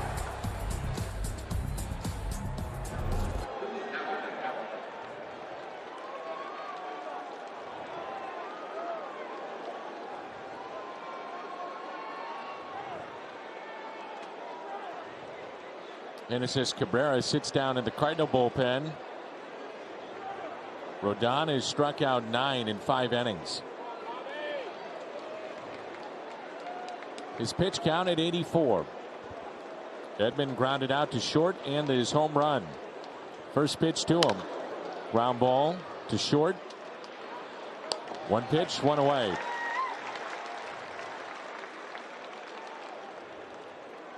In steps Dylan Carlson. Struck out swinging back in the first. Of the 9 strikeouts, 8 have been swinging.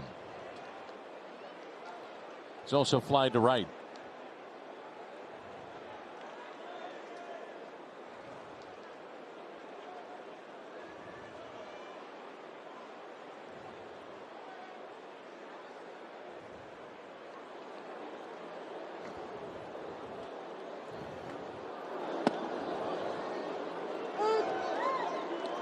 Garcia, by the way, is shifted from center to right field. Billy Hamilton, former Red, is now in center.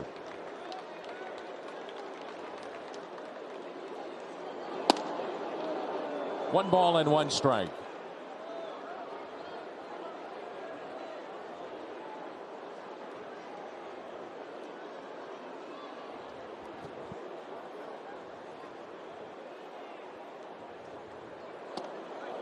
Breaking ball in there for a strike.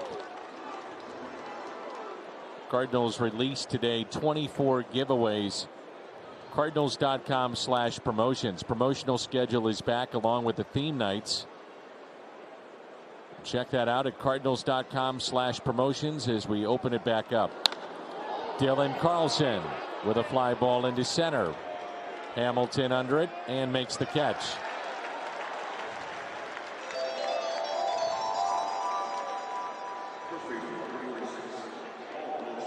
Paul Goldschmidt hit by a pitch and popped out to the pitcher.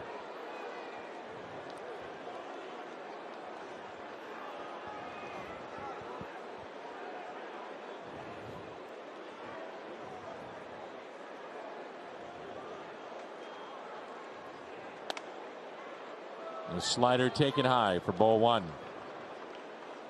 Did you see that right there on the screen? It said slider. Never says that.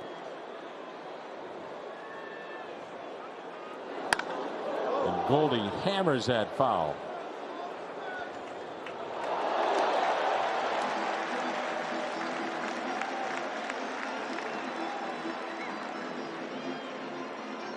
Nothing into the count. Shift on the left side of the infield, room in the right center, and a swing and a miss. Wow. This is just electric fastball. Nothing into the count.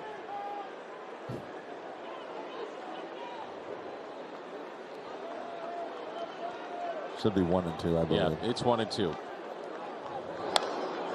Fouled back.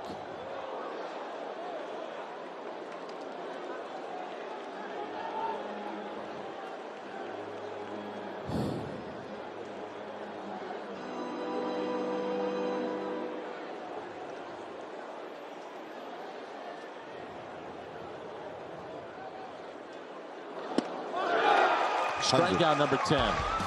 You don't have to think a whole lot when you're throwing like that, huh? Just rear back and throw it.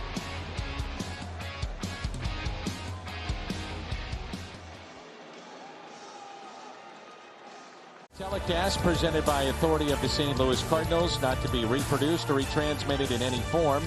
And the accounts and descriptions of this game may not be disseminated without the express written consent of the Cardinals. 1-0 our score on a Tommy Edman home run. The only hit for St. Louis.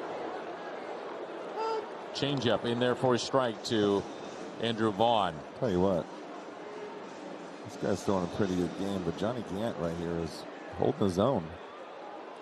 Only giving up 5 hits, scattered 5 hits. Gotten out of a couple of jams, but pitching a pretty good ball game. Eaton left the game with right hamstring tightness. That's why Billy Hamilton is now in his spot. I don't know if you noticed, but when he ran out that one ground ball, it looked like he was hobbling a little bit at the end. Rodon on the other side, 10th career double-digit strikeout game, 3rd time he's done it this season. Back-to-back. Struck out 13 Friday night in the Bronx and 10 against the Cardinals today. 0-2 pitch.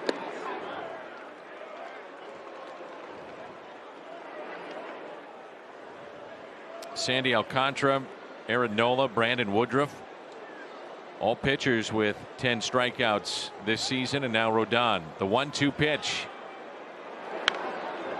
Hit out of play. You get a win today, boy, you'd feel like you just stole a game. Well, especially against the guy throwing today. I mean, he's got some special stuff. And we talked about that word special. You don't say it a whole lot, but good Lord, he is throwing the ball today. The 1-2 pitch. Makes you wonder, just like we said earlier, he's got a 500 big league record. Makes you wonder what was going wrong before.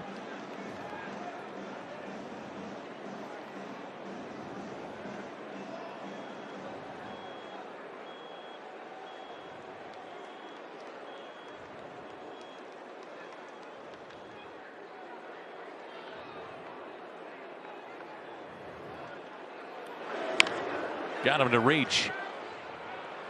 More off. High throw and safe. The second error by the Cardinals today. Yeah, it's definitely not what you want when a 1-0 game was leadoff hitter on anyway possible, especially not giving them a base runner. But Johnny Gant's been able to get out of it most of the time today. Hopefully, as you see, Goldie just missed. I almost got him. He's so good at this. Crazy. He's just so aware of his body. He's in the air, and you can see him. Look at him. Watch him actually look down and not just throw his hands out there. He may have gotten him. It's so hard to see. Cardinals are going to go ahead and challenge this. That view right there in New York, they can blow that up a little bit, get a closer look.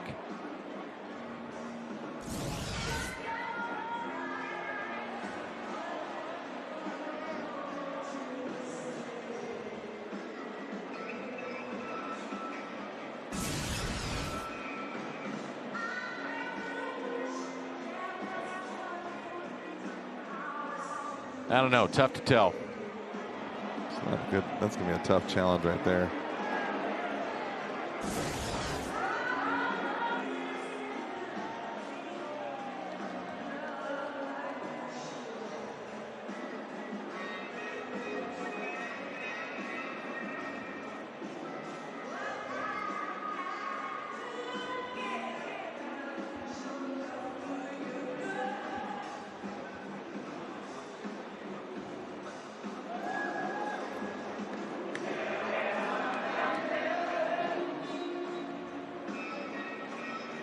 There he is. Somebody came out of hiding right there.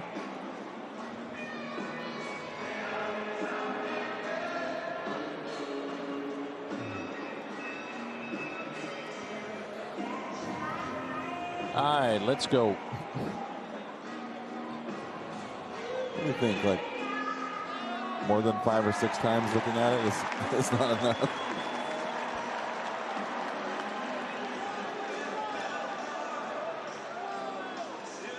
Or they on hold, waiting to get through.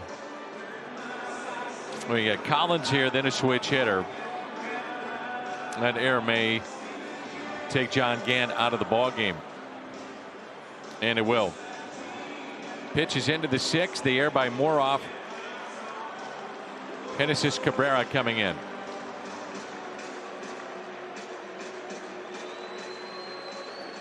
Today, 5 hits, 3 strikeouts, walk 3. The BJC Healthcare difference making play early on. Justin Williams with a strike to the plate with the bases loaded, turned into 2. Mercedes with the bases loaded, a pop out to end a threat. And Mercedes came on with 2 runners on and stranded them. It's been a tough day for him. John Gant able to keep the game close as he always does, and it's 1-0 St. Louis. So you have Collins here.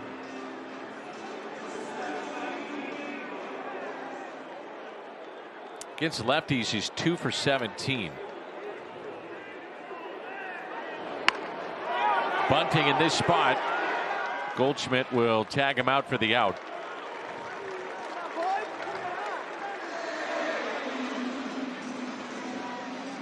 Vaughn advancing to second, and another chance for the Sox with a runner in scoring position.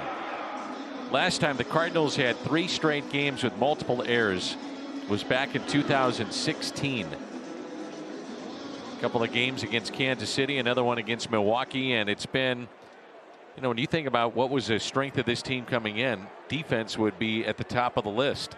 Hasn't been on display here in this series. It's been tough here at this ballpark for sure.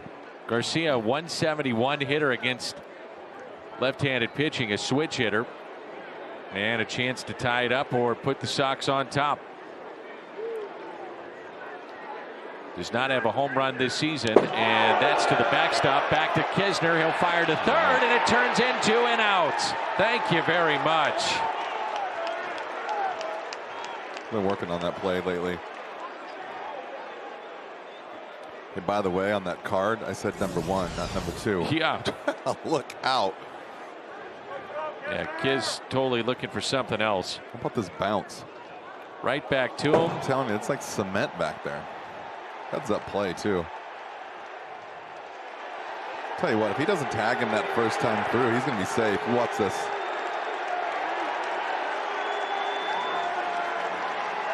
It's a great slide. If I'm the White Sox, I challenge. They're going to challenge. You can tell by the crowd. But I'll tell you what, that's a great slide. And that's just Max being at third base, not been around very far. See where he's at on the field? He's out way out in fair foul territory. Sorry. Now he's got to reach. Now you can't adjust.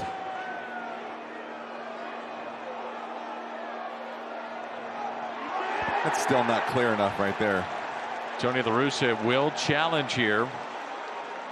But do you see where his body is and how he has to go back? So the way he's balanced right there with his hand down, now he can't move. He's stuck with his glove just out, and then just a nice slide right here.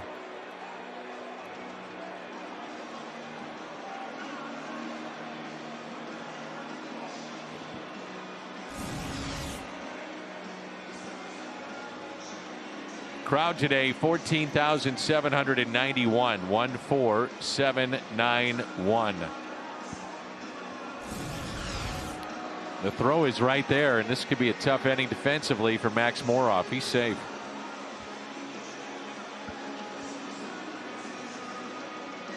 Got to go back to that other angle. That other angle looked like this might have grabbed his shirt just a little bit before that right there. That angle you can't tell.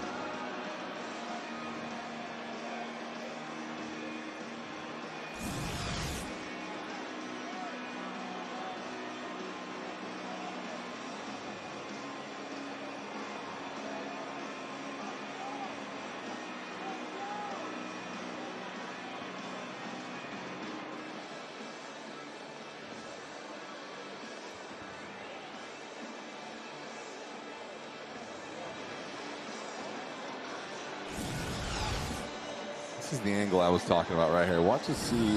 Well, never mind. Let's just go with who's safe. Heck of a slide.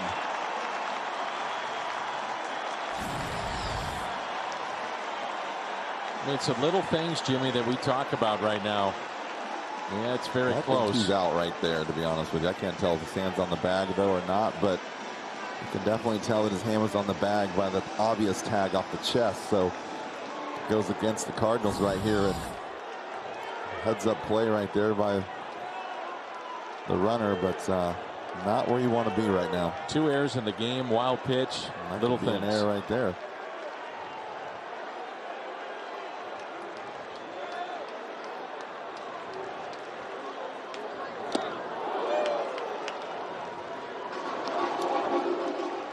One ball and 1 strike on Garcia.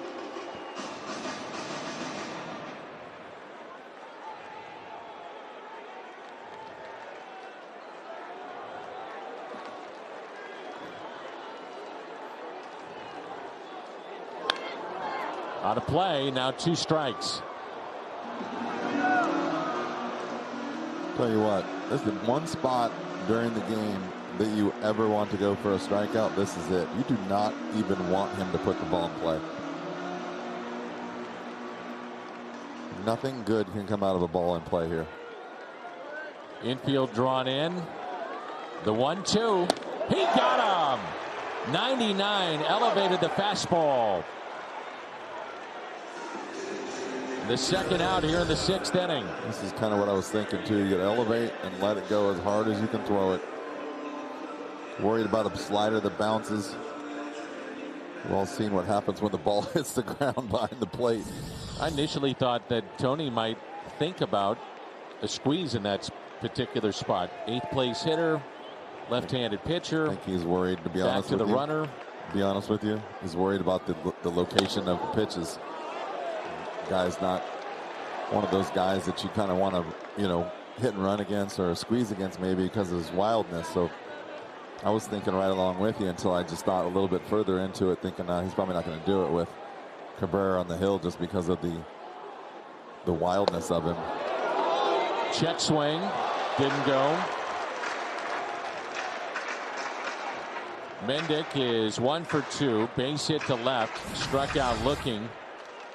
Madrigal, the top of the lineup, on deck. Ooh, boy. Wow.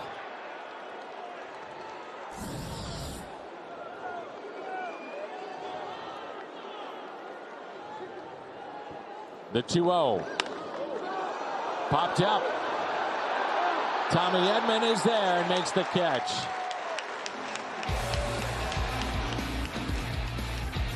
Cabrera keeps it 1-0. JC Healthcare, the world's best medicine made better. And by Budweiser, this Bud's for you.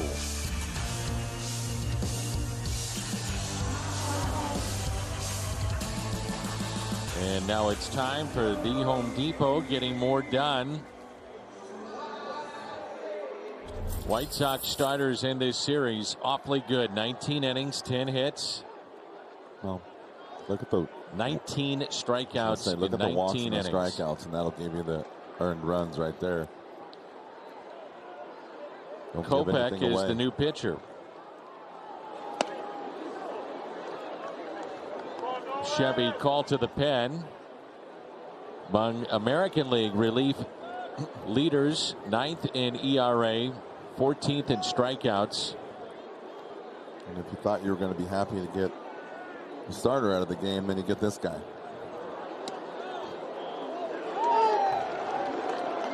Arenado didn't like it. 0 for 2 today. Struck out swinging and popped out. Cardinals with 1 hit. Tommy Edman solo home run back in the 3rd. We saw Kopech in game 1. He was awfully good. Arenado with a fly ball to Billy Hamilton in center.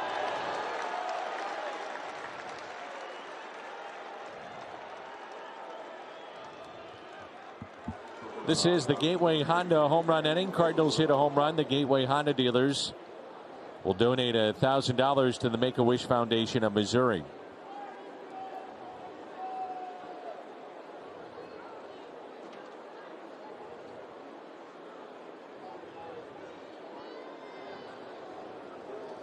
Sosa is 0 for 1.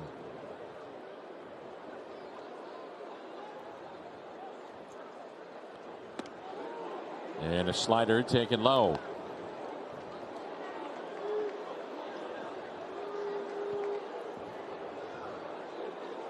Hit by a pitch back in the 4th on the elbow. 7th time he's been hit to lead the National League. 1 ball, 1 strike.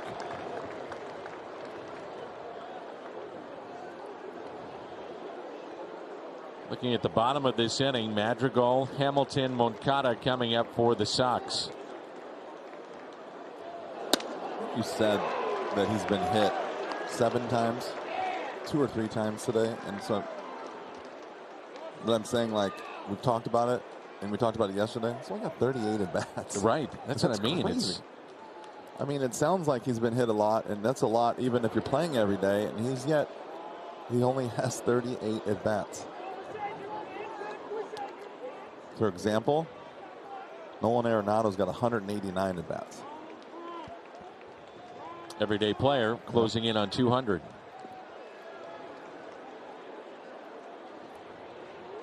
No activity in either bullpen. 2-2 the count. Big gap left center for Sosa. Just takes a little while to sink things in every now and then over here on this side of the desk. You know what I'm saying? You're with it. The high fly ball to Andrew Vaughn. Now backing up a step or 2 to make the catch. Cardinals Kids Club presented by Rawlings, the exclusive fan club for kids 13 and under. Membership includes a fleece blanket, wall sign, monthly virtual events, special guests, all for just $33. Join the Cardinals.com/Kids Club.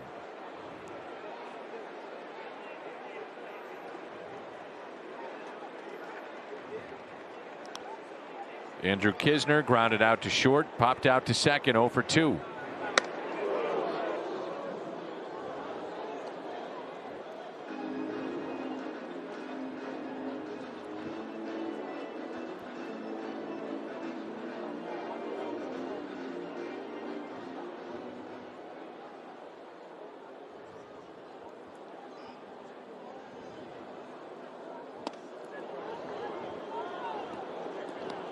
2-0.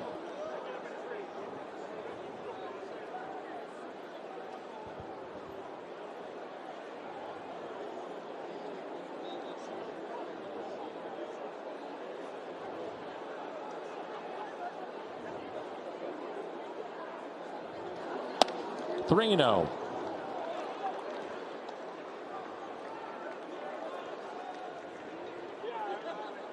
Well, the Cardinals are thinking, okay, Cabrera, Gallegos, Reyes. Combination of that trio to get you through the next 3 innings. 3-0 pitch. And he walked him.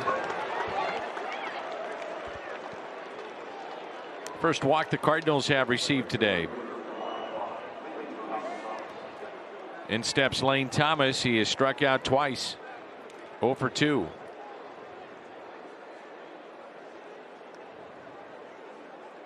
To borrow your phrase, be ready to hit. I ain't kidding. Teams have been going right after Lane. First walk that Kopech has issued in his last 6 2/3.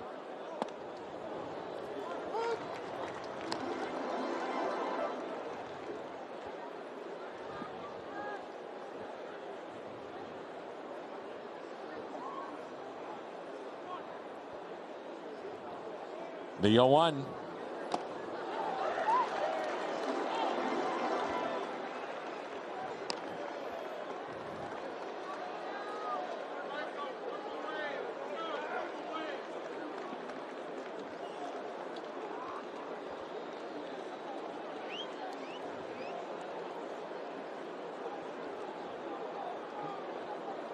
The 0-2 pitch.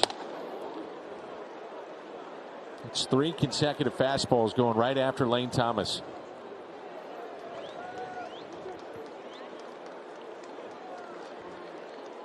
He said Bud Black said that he had never really witnessed a game where every single fastball was over 95, and we're watching that here today with the White Sox. The 1-2. There's your slider in the dirt. The token slider in the dirt so he can throw another heater up. 2 balls, 2 strikes.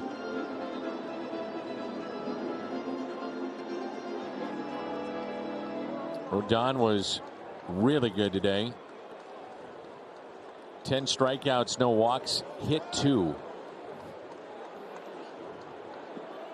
He's done that in 2 straight starts.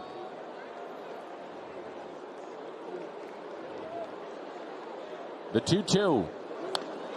There's the fastball elevated. Only pitchers to do that in 3 straight. Garrett Cole has done it this year. Kershaw did that in 15 and 16. Chris Archer did it in 15. 10 strikeouts, no walks. Back-to-back starts. 3 straight.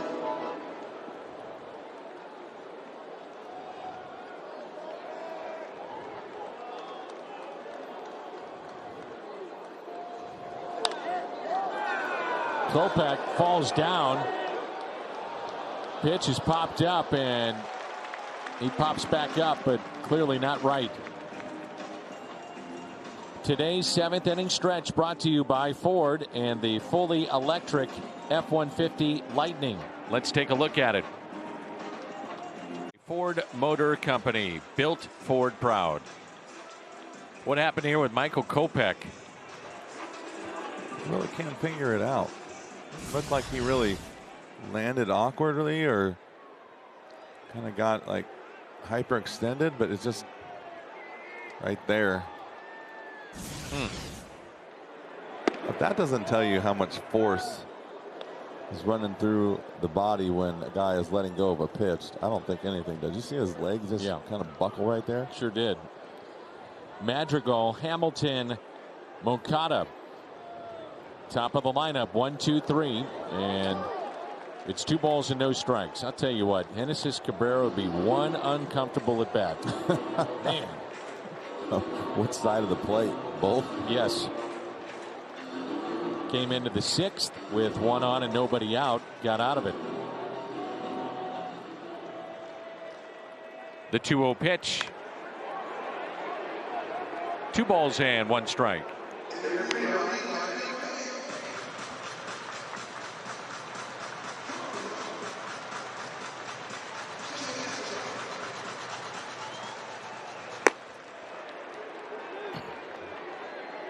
Aaron Bummer, a lefty throwing for the White Sox, and now Ryan Helsley begins to throw for St. Louis.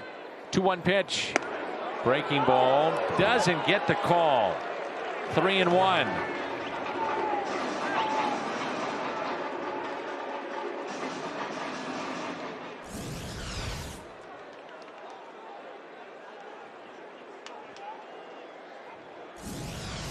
Giovanni Gallegos has joined Helsley. Helsley now sits.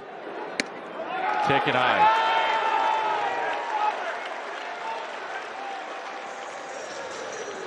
Leadoff walk.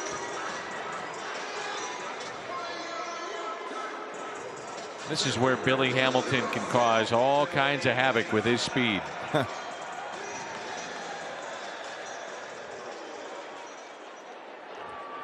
Saw Billy a lot. 217 career hitter against St. Louis. A lot. I would go with too much. Seemed like he was always doing something to beat us one way or the other. Has to bunt here. Knew that was coming, and runner advances to second.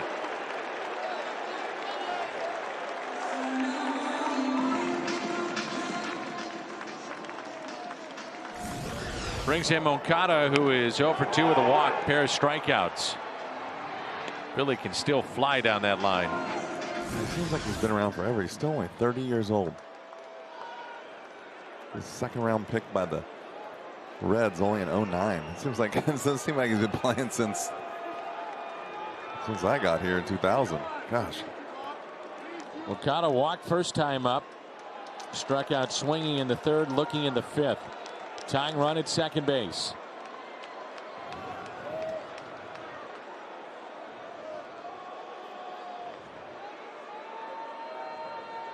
Now time called. It's interesting right there. He was shaking right from the get-go. Almost tells me that they're using first sign. Got to be careful you don't shake too early.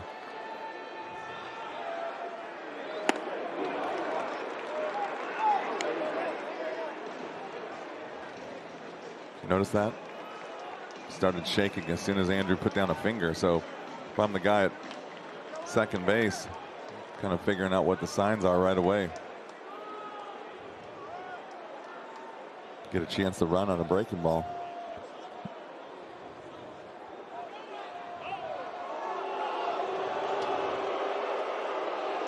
Been a frustrating day for the Sox offensively. They have left 9 on in 6 innings.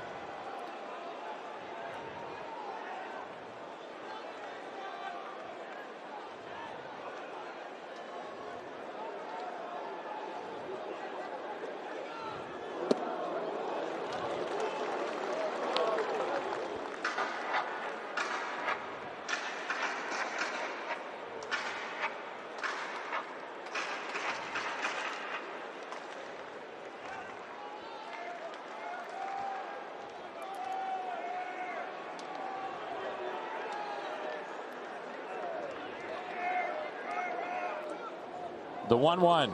Oh boy. Tell you what, lucky he had that pad on. Oof.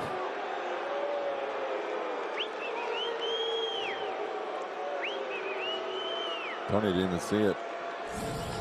The noise is scary, isn't it? Wow.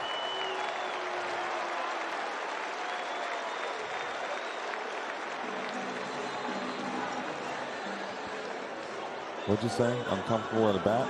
Yes, sir.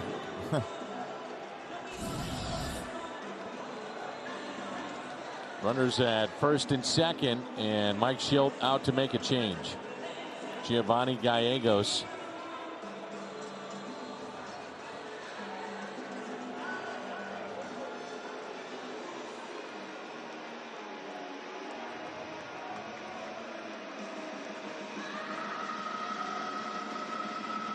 July 25th through the 29th, baseball, football, and rock and roll. Package includes 4 nights, hotel, game tickets, excursion to the Pro Football Hall of Fame, winery lunch, tickets to the Rock and Roll Hall of Fame.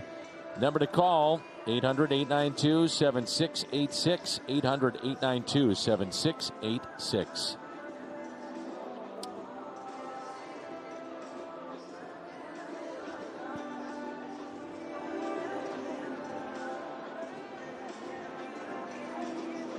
Joe West is now just ejected Mike Schilt, and he was giving Gallegos a look about his hat, I believe.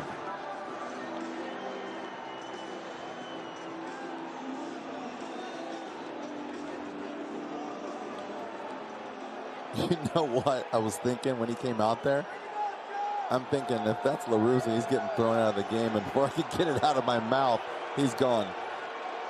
There's no reason for that.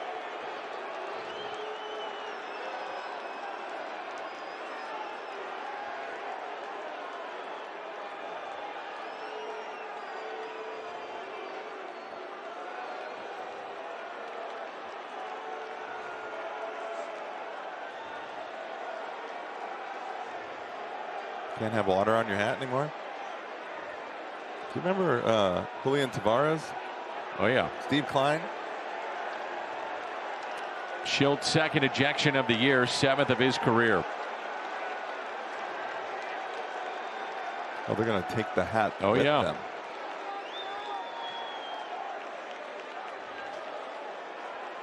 And is someone going to climb over the...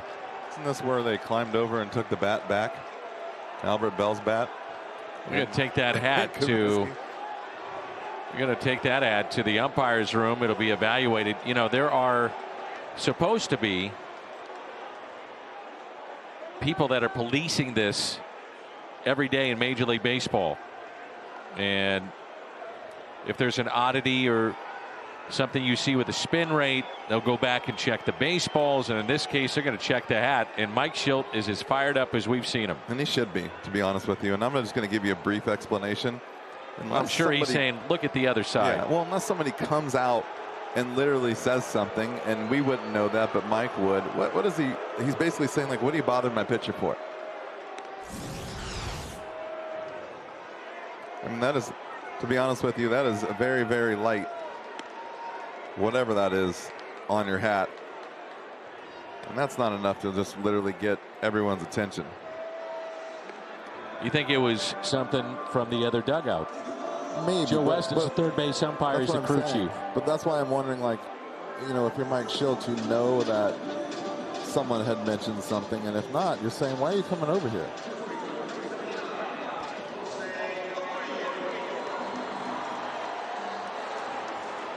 And I'm sure Mike is saying, now wait a minute, you're going to do this with our guy. This is done every day in baseball. It's being done probably today. To be honest with you, when the, you know, in certain cities, guys will get a little bit of water on their hat on the top there, and sometimes it gets dirty, sometimes it's not, but that's very common for them to put some water up top because you can't really get enough feel of the ball. But yeah, it's kind of, sometimes it's kind of hard to just fathom that they're going out of their way to look for stuff like that. That's got to be coming from the other dugout. Well, he's at third base. It's easy to do. You can take a look at it. So here we go. Runners at first and second, and one out. Jose Abreu at the plate. And the first pitch fouled back. But to be honest with you, I would kind of want to wait and see if he's going to his hat before I would kind of alert the whole world. You know, like if he's out there pitching and all of a sudden he's going to his hat a little bit more than normal, yeah, then I'm going, hey.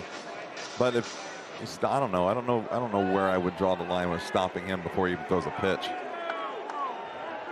How many guys are going to their hat, their forearm, their hand, their wrist, the glove? Come on. If you're going to cheat, you're not putting it on your hat. Let's put it that way. 0-1 pitch. Fastball taken high.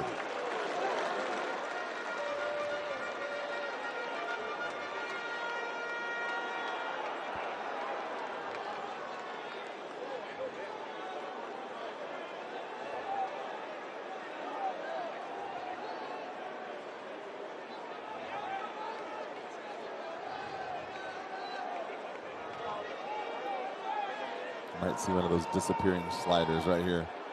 Or maybe a fastball in. The 1-1 pitch. Fastball inside. 2-1.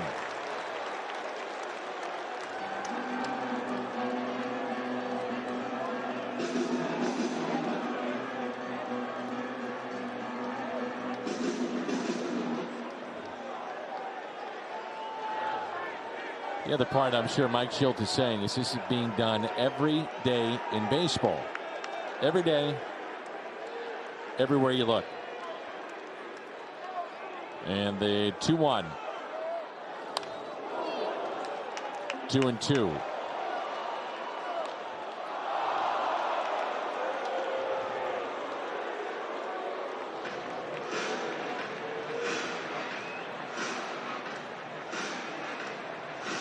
Hey, the Cardinals' next reliever in. Go ahead. You know, we see something on the glove.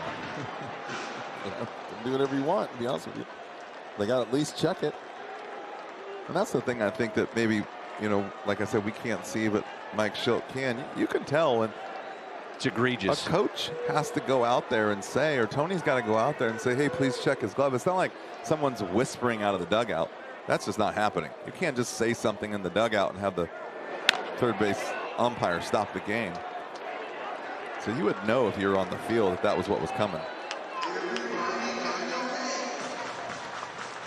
2-2 the count.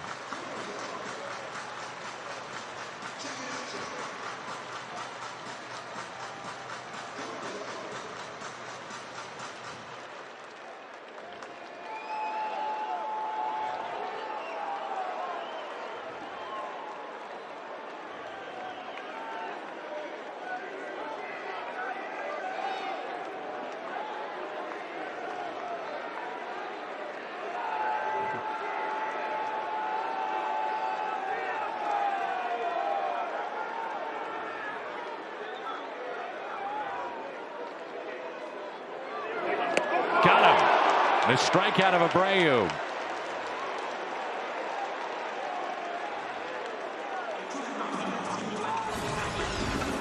That slider we're talking about, just a disappearing slider. That just goes straight down. Kisner blocking that ball to keep the runners at first and second, and now Mercedes again coming up with runners on. Lined into a double play with the bases loaded. Popped out with the bases loaded. Grounded out into a fielder's choice with runners at first and second. So he's had 8 guys on base, and so now 10 on base today. It's a dream come true for a hitter, and to have nothing to show for it. Whew.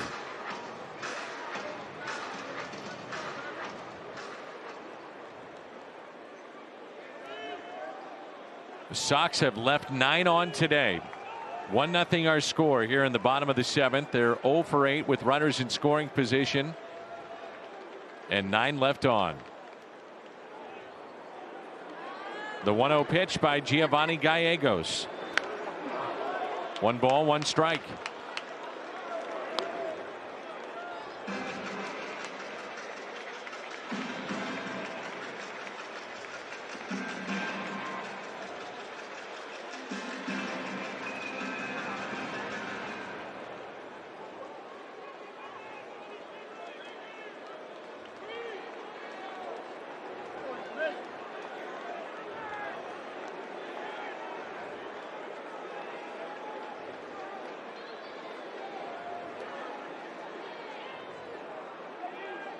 The 1-1.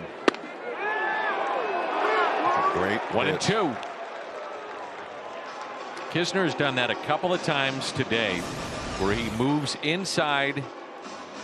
I'm sure Mercedes, just in case he's peeking or he can hear the cleats, whatever, going in and then goes out.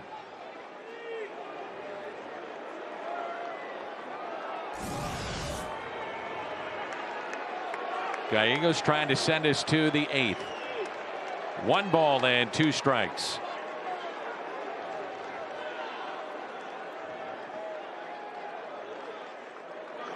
Swing and a miss. Yes, he struck him out.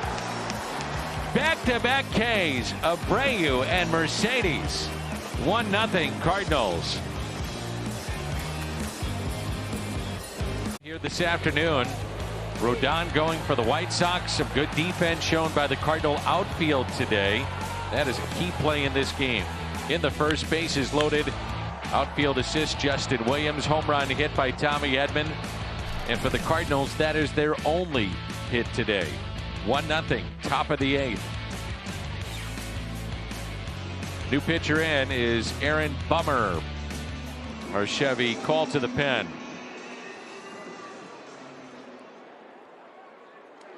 3 days ago, took the loss against the Yankees, went an inning in a third, 3 hits and a run. It's his third loss of the year. Another guy with a big arm. Something you don't see very often, too. He's a lefty with a little bit of a sinker. About 95 miles an hour. First pitch, a strike to Moroff. 0 for 2 with a couple of strikeouts today. The Cardinals have struck out 10 times. They've been hit twice. They've received 1 walk. 0-2. Williams on deck, and then Tommy Edman.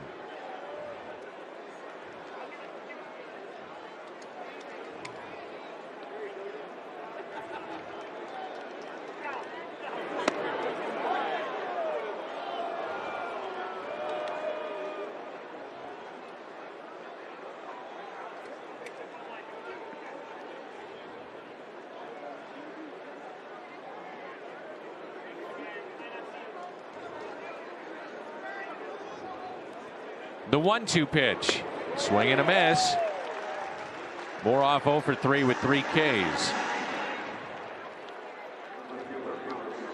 Well, we have a moment.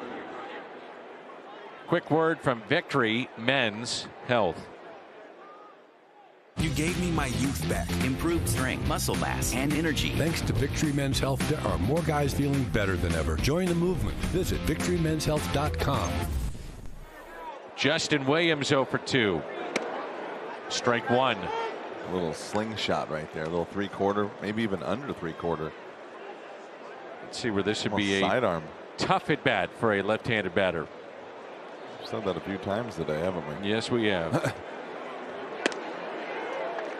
short slider. It's the sidearm fastball.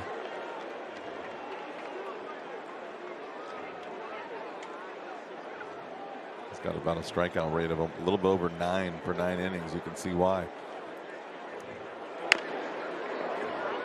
Back to him. He'll underhand for the out.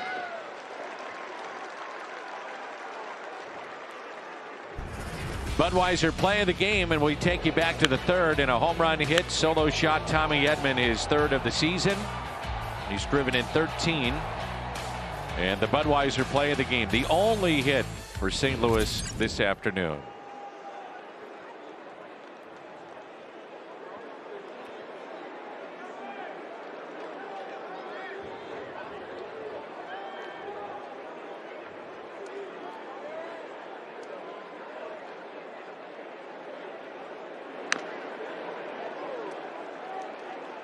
It's off the hand of Collins.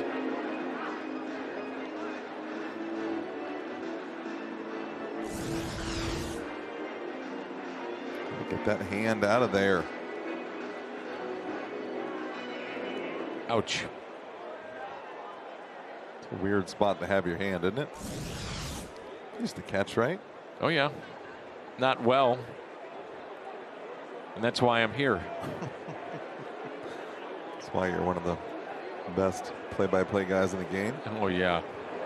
That is hammered. He knew it. 2-0 Cardinals. Have a day. Tommy Edman, a blast and his second home run. He's all the offense today for St. Louis.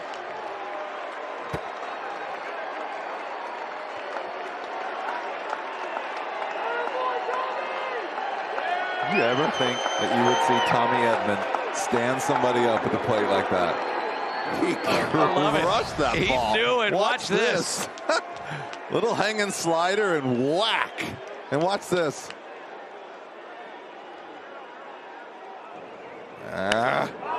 Got him. You gotta be kidding me.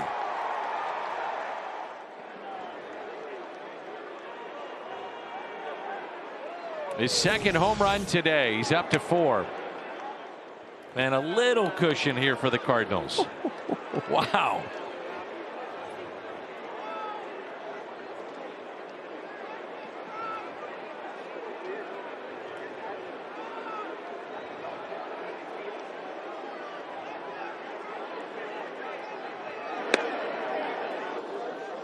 Two balls, no strikes on Dylan Carlson.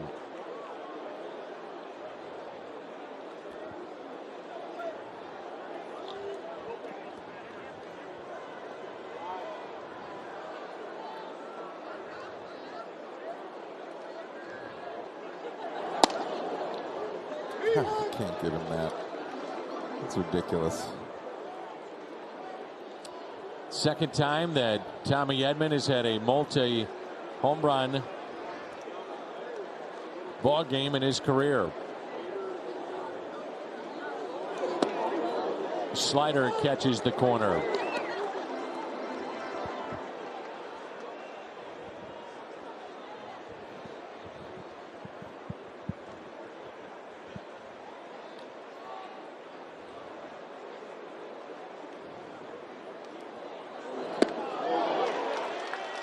Carlson dropping to a knee. The strikeout, 2 in the inning, 12 in the Cardinals lineup. But hey, they've got Tommy Edman.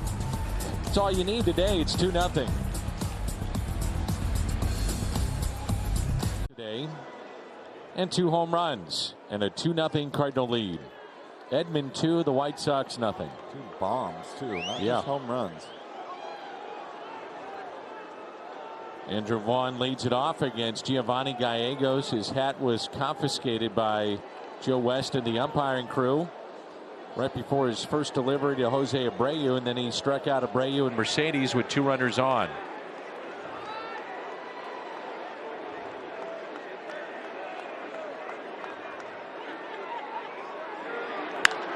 And the first pitch lined to right, and the catch made by Lane Thomas. That's that swing I was telling you about. A good flat swing. Hits the ball hard to right field and hits the ball hard to left field. I like that. I'm telling you, this kid's going to be a good player. And that's a nice play by Lane Thomas, too. Thank you very much. There's Zach Collins, 0 for 3. Ball's 108 off the bat.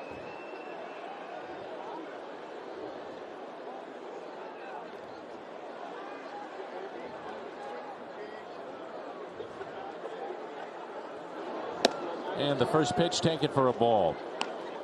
It's back on June 22nd. You may remember this game of 06. Cardinals went into Chicago and they out-hit the White Sox 4-1 and lost 1-0. Anthony Reyes took the loss. Jim Thome, a solo home run. That's out number 2. The Cardinals, in a way, trying to return the favor here with 2 hits, 2 home runs, and a 2-0 lead.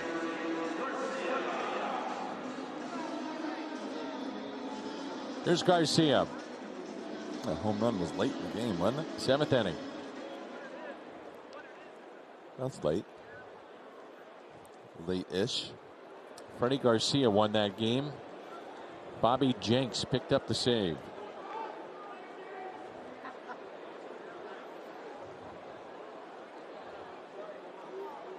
Two outs and nobody on. First pitch, a strike to Garcia.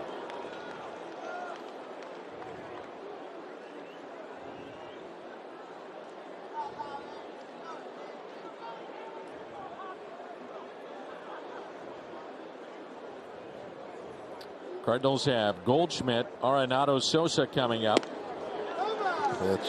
No balls, 2 strikes.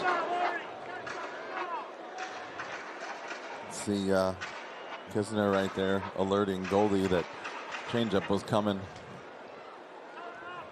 It's a nice job by Andrew right there.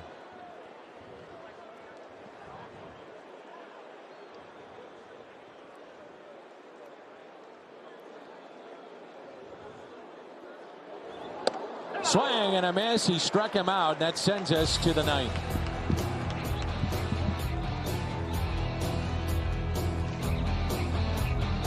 Tommy Edman today. And our Chevy call to the pen is Jose Ruiz. Right-handed pitcher for the White Sox.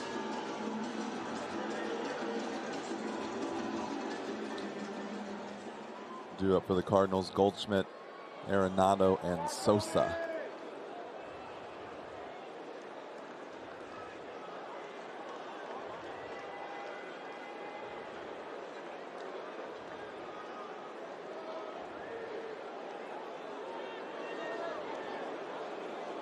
Goldie 0 for 2 today as he steps in.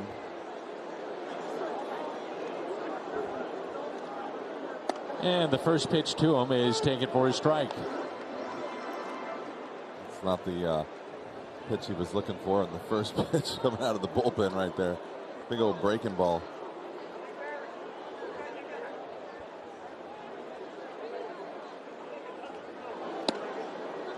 This guy's got a four-seam fastball with the average is about 96.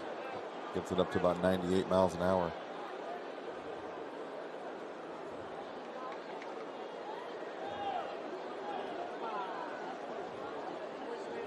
The 1-1.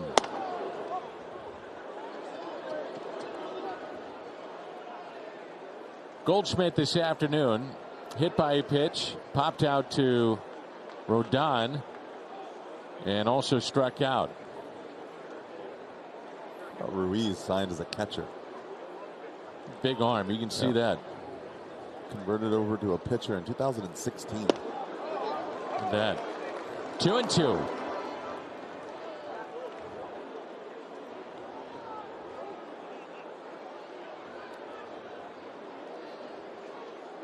Know what that usually means? Can't hit. Oh yeah. Troy Percival. Troy Percival got drafted as a catcher. In the first year, he broke so many bats that when he went to the plate, guys would hide their bats from him in minor leagues because they knew he was going to break one and come back looking for another. Jason Mott. I was thinking Jason Mott. I wanted to be careful because I think he might be watching. Base hit into left. He hung that. That's the first non-home run the Cardinals have in terms of hits today. Their third hit, Tommy Edman with 2 hits, both home runs, and now a single from Paul Goldschmidt.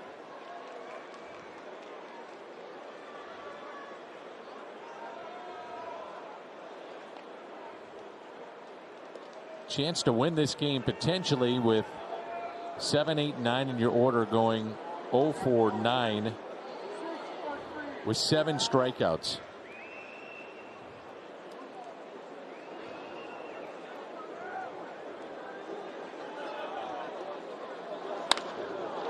Out to right. Well hit off the bat of Arenado. Into the corner. Goldschmidt to third. He'll stop there. It's a double for Nolan Arenado, and the Cardinals have something going here in the ninth.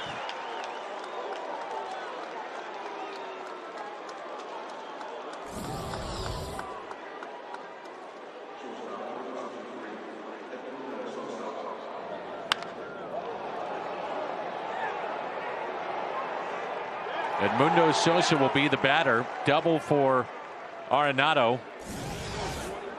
And the infield will be brought in for the White Sox. Edmundo Sosa will be the batter. Be a big run right here. Or 2. Well, not only is the run another run that counts, but it kind of takes the life out of the White Sox, giving up another run here in the ninth. A swing and a miss by Sosa.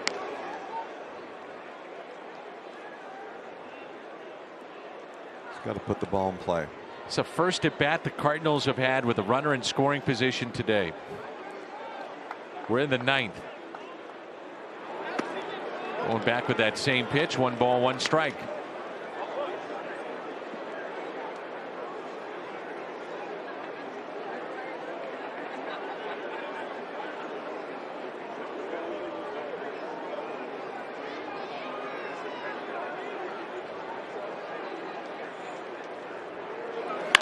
Sosa, grounder up the middle, base hit. One run is in. That's Goldschmidt. Arenado coming to the plate and safe at the plate with no slide. Sosa drives in a pair, and it's 4-0 Cardinals.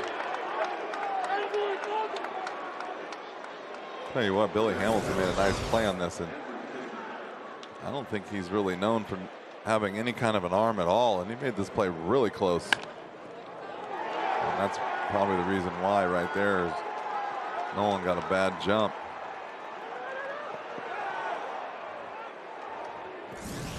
Little throw, huh? Makes it 4-0 Cardinals on the Sosa base hit. Single, double, single, 4-0.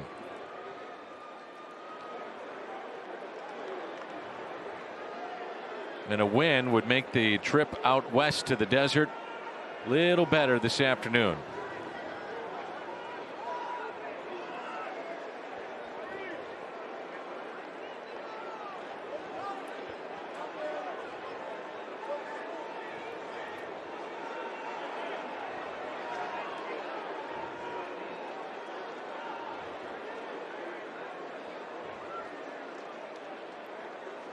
Ryan Helsley is up in the Cardinal pen, as well as Alex Reyes.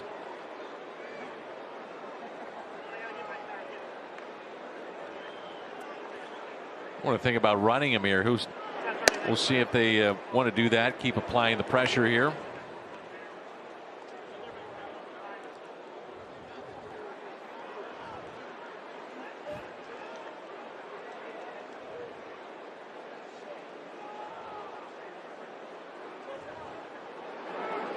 Breaking ball taken high.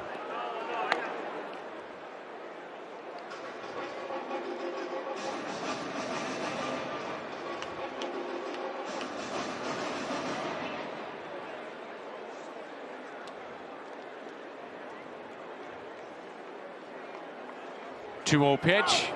Runner goes. Throw down to second and in there safely. Stolen base for Edmundo Sosa. Good jump. Good jump. Good throw. It's not in time. 3-0 on Kisner.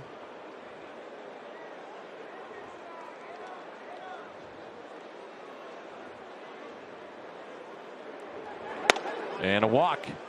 Single, double, single that brought in two, and now a walk. Kisner has walked twice today.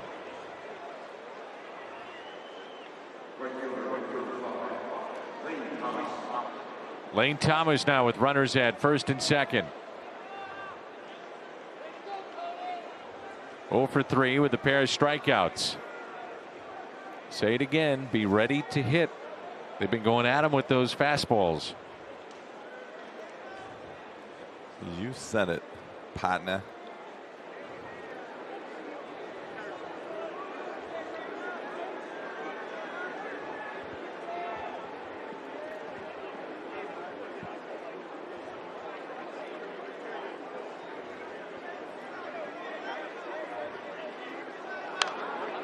First pitch is hit out of play. Matt Foster throwing in the bullpen for the Chicago White Sox.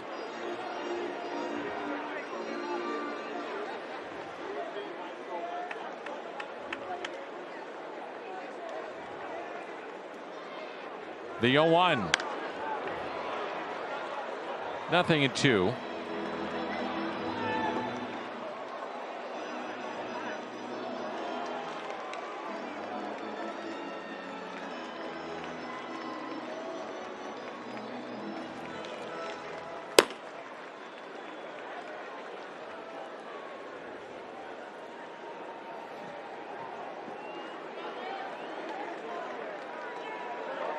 Get another run, it'll be Helsley.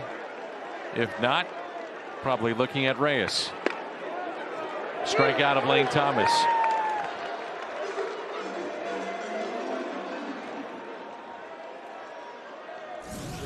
Runners at first and second, and one out.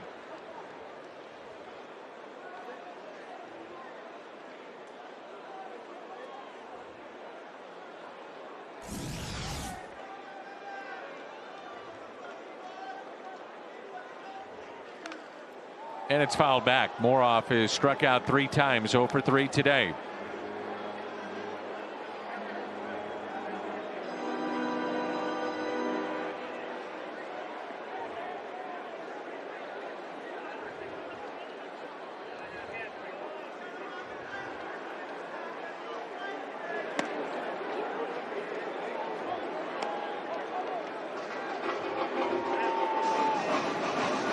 Strikeouts against right-handers. How about this stat? 56% of the time, strikeouts are looking. It's the highest in all of baseball. And the average in the league is only 20%.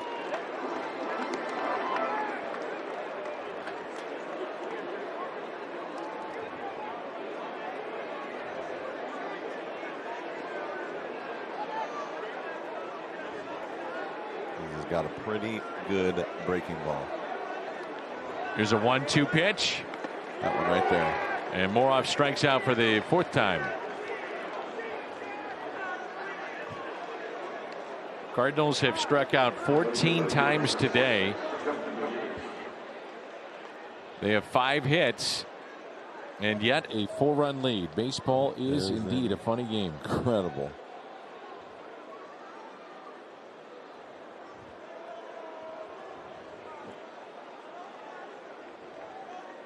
Now Justin Williams. Into center. Sinking, but Hamilton is there.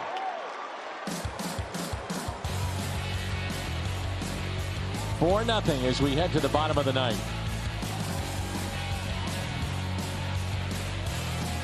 Solo home runs. Edmundo Sosa with a base hit to drive in 2, and it's 4-0. Tommy against Rodon. Only hit that he gave up, and then later in the game, another blast, and he knew it. How about Edmundo Sosa driving in 2 more today? Hit by pitch, on base twice. Tommy Edman up the middle with his pair of home runs. And now the Cardinals turn it over to Alex Reyes.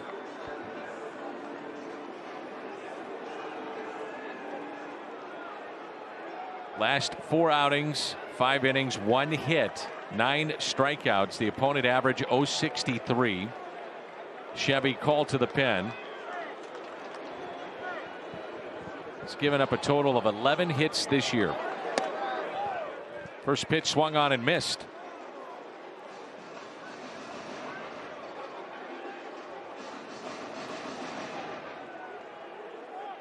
Danny Mendick, a base hit to left, back in the 3rd. He is struck out and popped out. 0-2. It's a big breaking ball right there. Tell you what, when this guy's on, that's pretty special. I like the short arm. Looks like it's nice and easy. Doesn't overthrow. And the 0-2 pitch. By the looks of Reyes' hat, he's got about as much as Gallegos did on the bill of his cap. I'm sure everyone does. That's what's so That's the point. Intriguing. I'm looking forward to hearing what they have to say after the game. Both sides. 1-2. 2-2.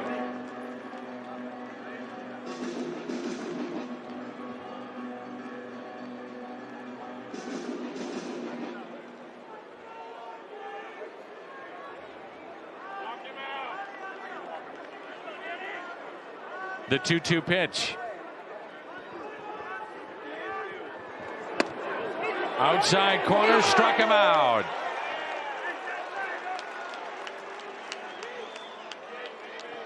Talking about right there, just short, sweet, throwing darts. Yeah, the other 98. aspect of this, Jimmy, is that you're the White Sox. This is it. You're not going to see the Cardinals again. You're in interleague play. This isn't like 18-19 matchups. Kind of like that, though.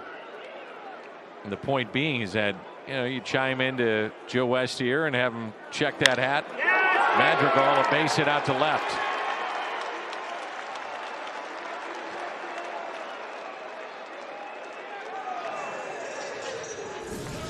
On base for the 4th time. 3 hits and a walk. I can play a little bit. Billy Hamilton coming up. He'd be tough to double up.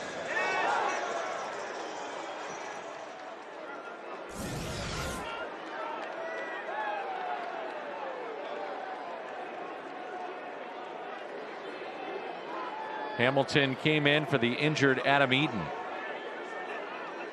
White Sox could be dealing with injury to Eaton. It was a hamstring, and then remember Kopech went out with the issue with his leg. That's Madrigal's 6th hit the last 2 days. Yep. Good looking player.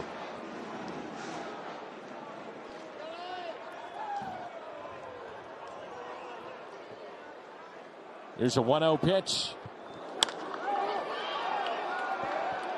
Left field, Williams, out number 2.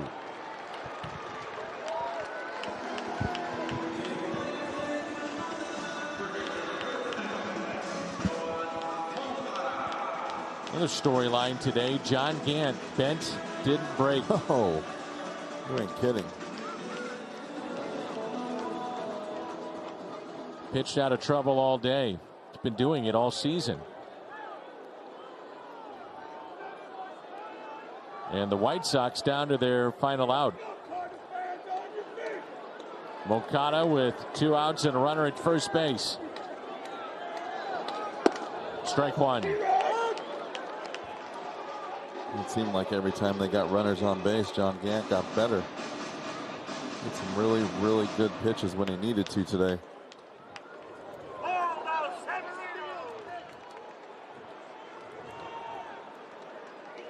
The 0-1. Wow. Wow. See a guy take a hack like that. Boy, oh boy. He got some movement and late.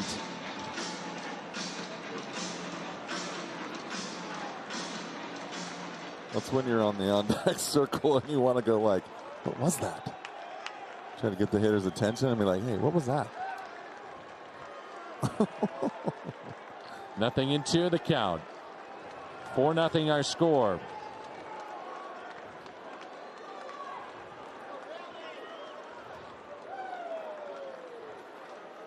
The 0-2 pitch.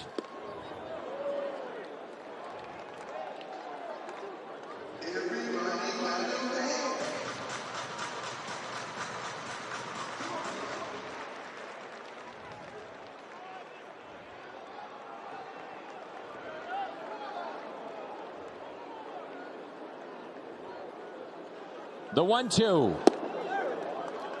2-2.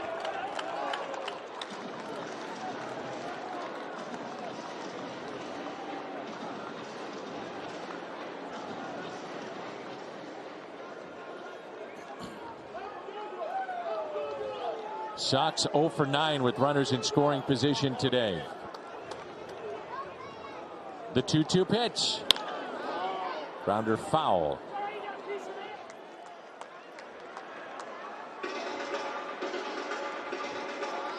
They're stranded 11 today, and Reyes trying to make it 12 and finish off the Sox here in Game 3 and avoid the sweep. Again, Carlos Martinez, Matt Peacock tomorrow night from Arizona. We'll have it for you here on Bally Sports.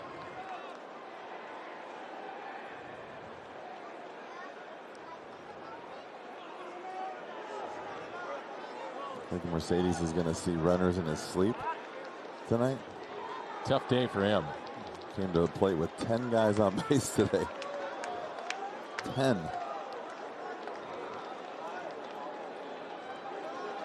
The 2-2 pitch by Alex Reyes. Almost hit him. To be a wild pitch.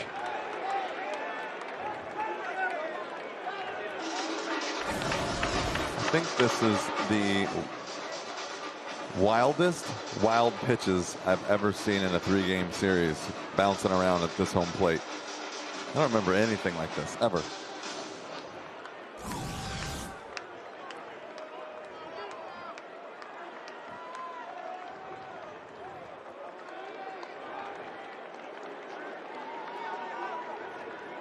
3-2 pitch by Reyes. Hit out of play.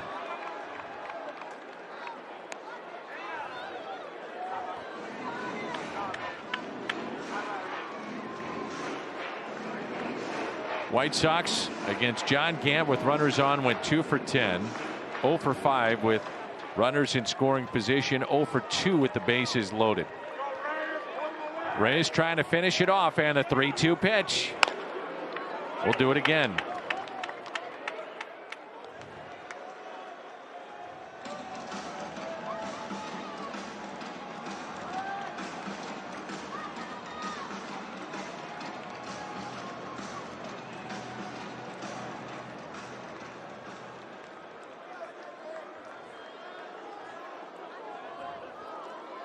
Three-two pitch again. Ooh. Outside corner, and it just missed. It's a good at bat. It's a good at bat. I don't really know about that choice of pitches right there. I'd really love to see a guy like that have to hit his way on base, especially with a 4-0 lead. But I don't have the ball in my hand, so I can't really second guess.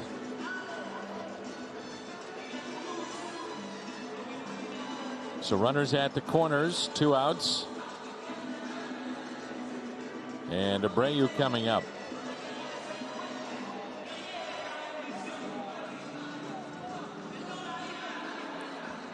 Well, if you're Mercedes, who's on deck, you're saying, just give me a shot. Or no. Yeah, with the way things have gone. Been there before. I'd hate to wish ill will on anyone, but just go ahead and make the last out and let's get out of here. Point well taken. So it'll go over 5 with 14 guys left on base. 13 guys left on base.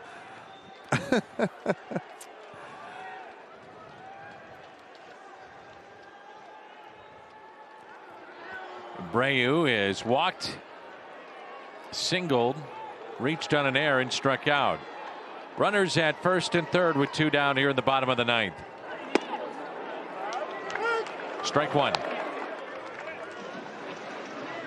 Moncada taking second base. Change up the signs here.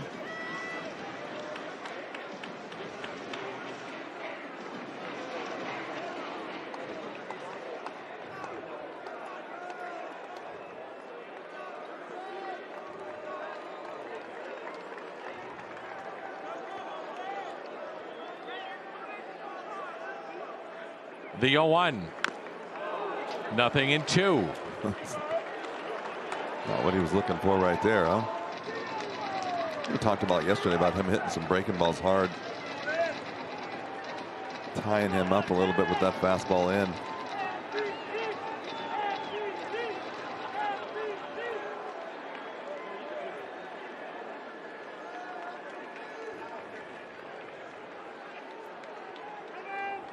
Time called. Wasn't it Abreu with Jack who hit that ball down the line that Jack made that nice play on yesterday? That was the only other fastball in that he's put in play. You got to start watching after those. You don't want to hang him anything off speed. 0-2 pitch. Got him! A strikeout for Reyes to end it, and the Cardinals win it 4-0. Win at number 27. The Cardinals now 27-22. Tommy Edman, a pair of solo home runs, and late Sosa key base hit, and the Cardinals salvage 1 game in the series. Yeah, and don't forget about the throw by Justin Williams in the first inning, hunting down the run, keeping the game scoreless. So Tommy Edman could be the hero today. Nice job all the way around by the pitching staff, though. Really, really nice job. Cardinals win it by the final of 4-0. It's off to the post-game show. 4-0 the final. Post-game next.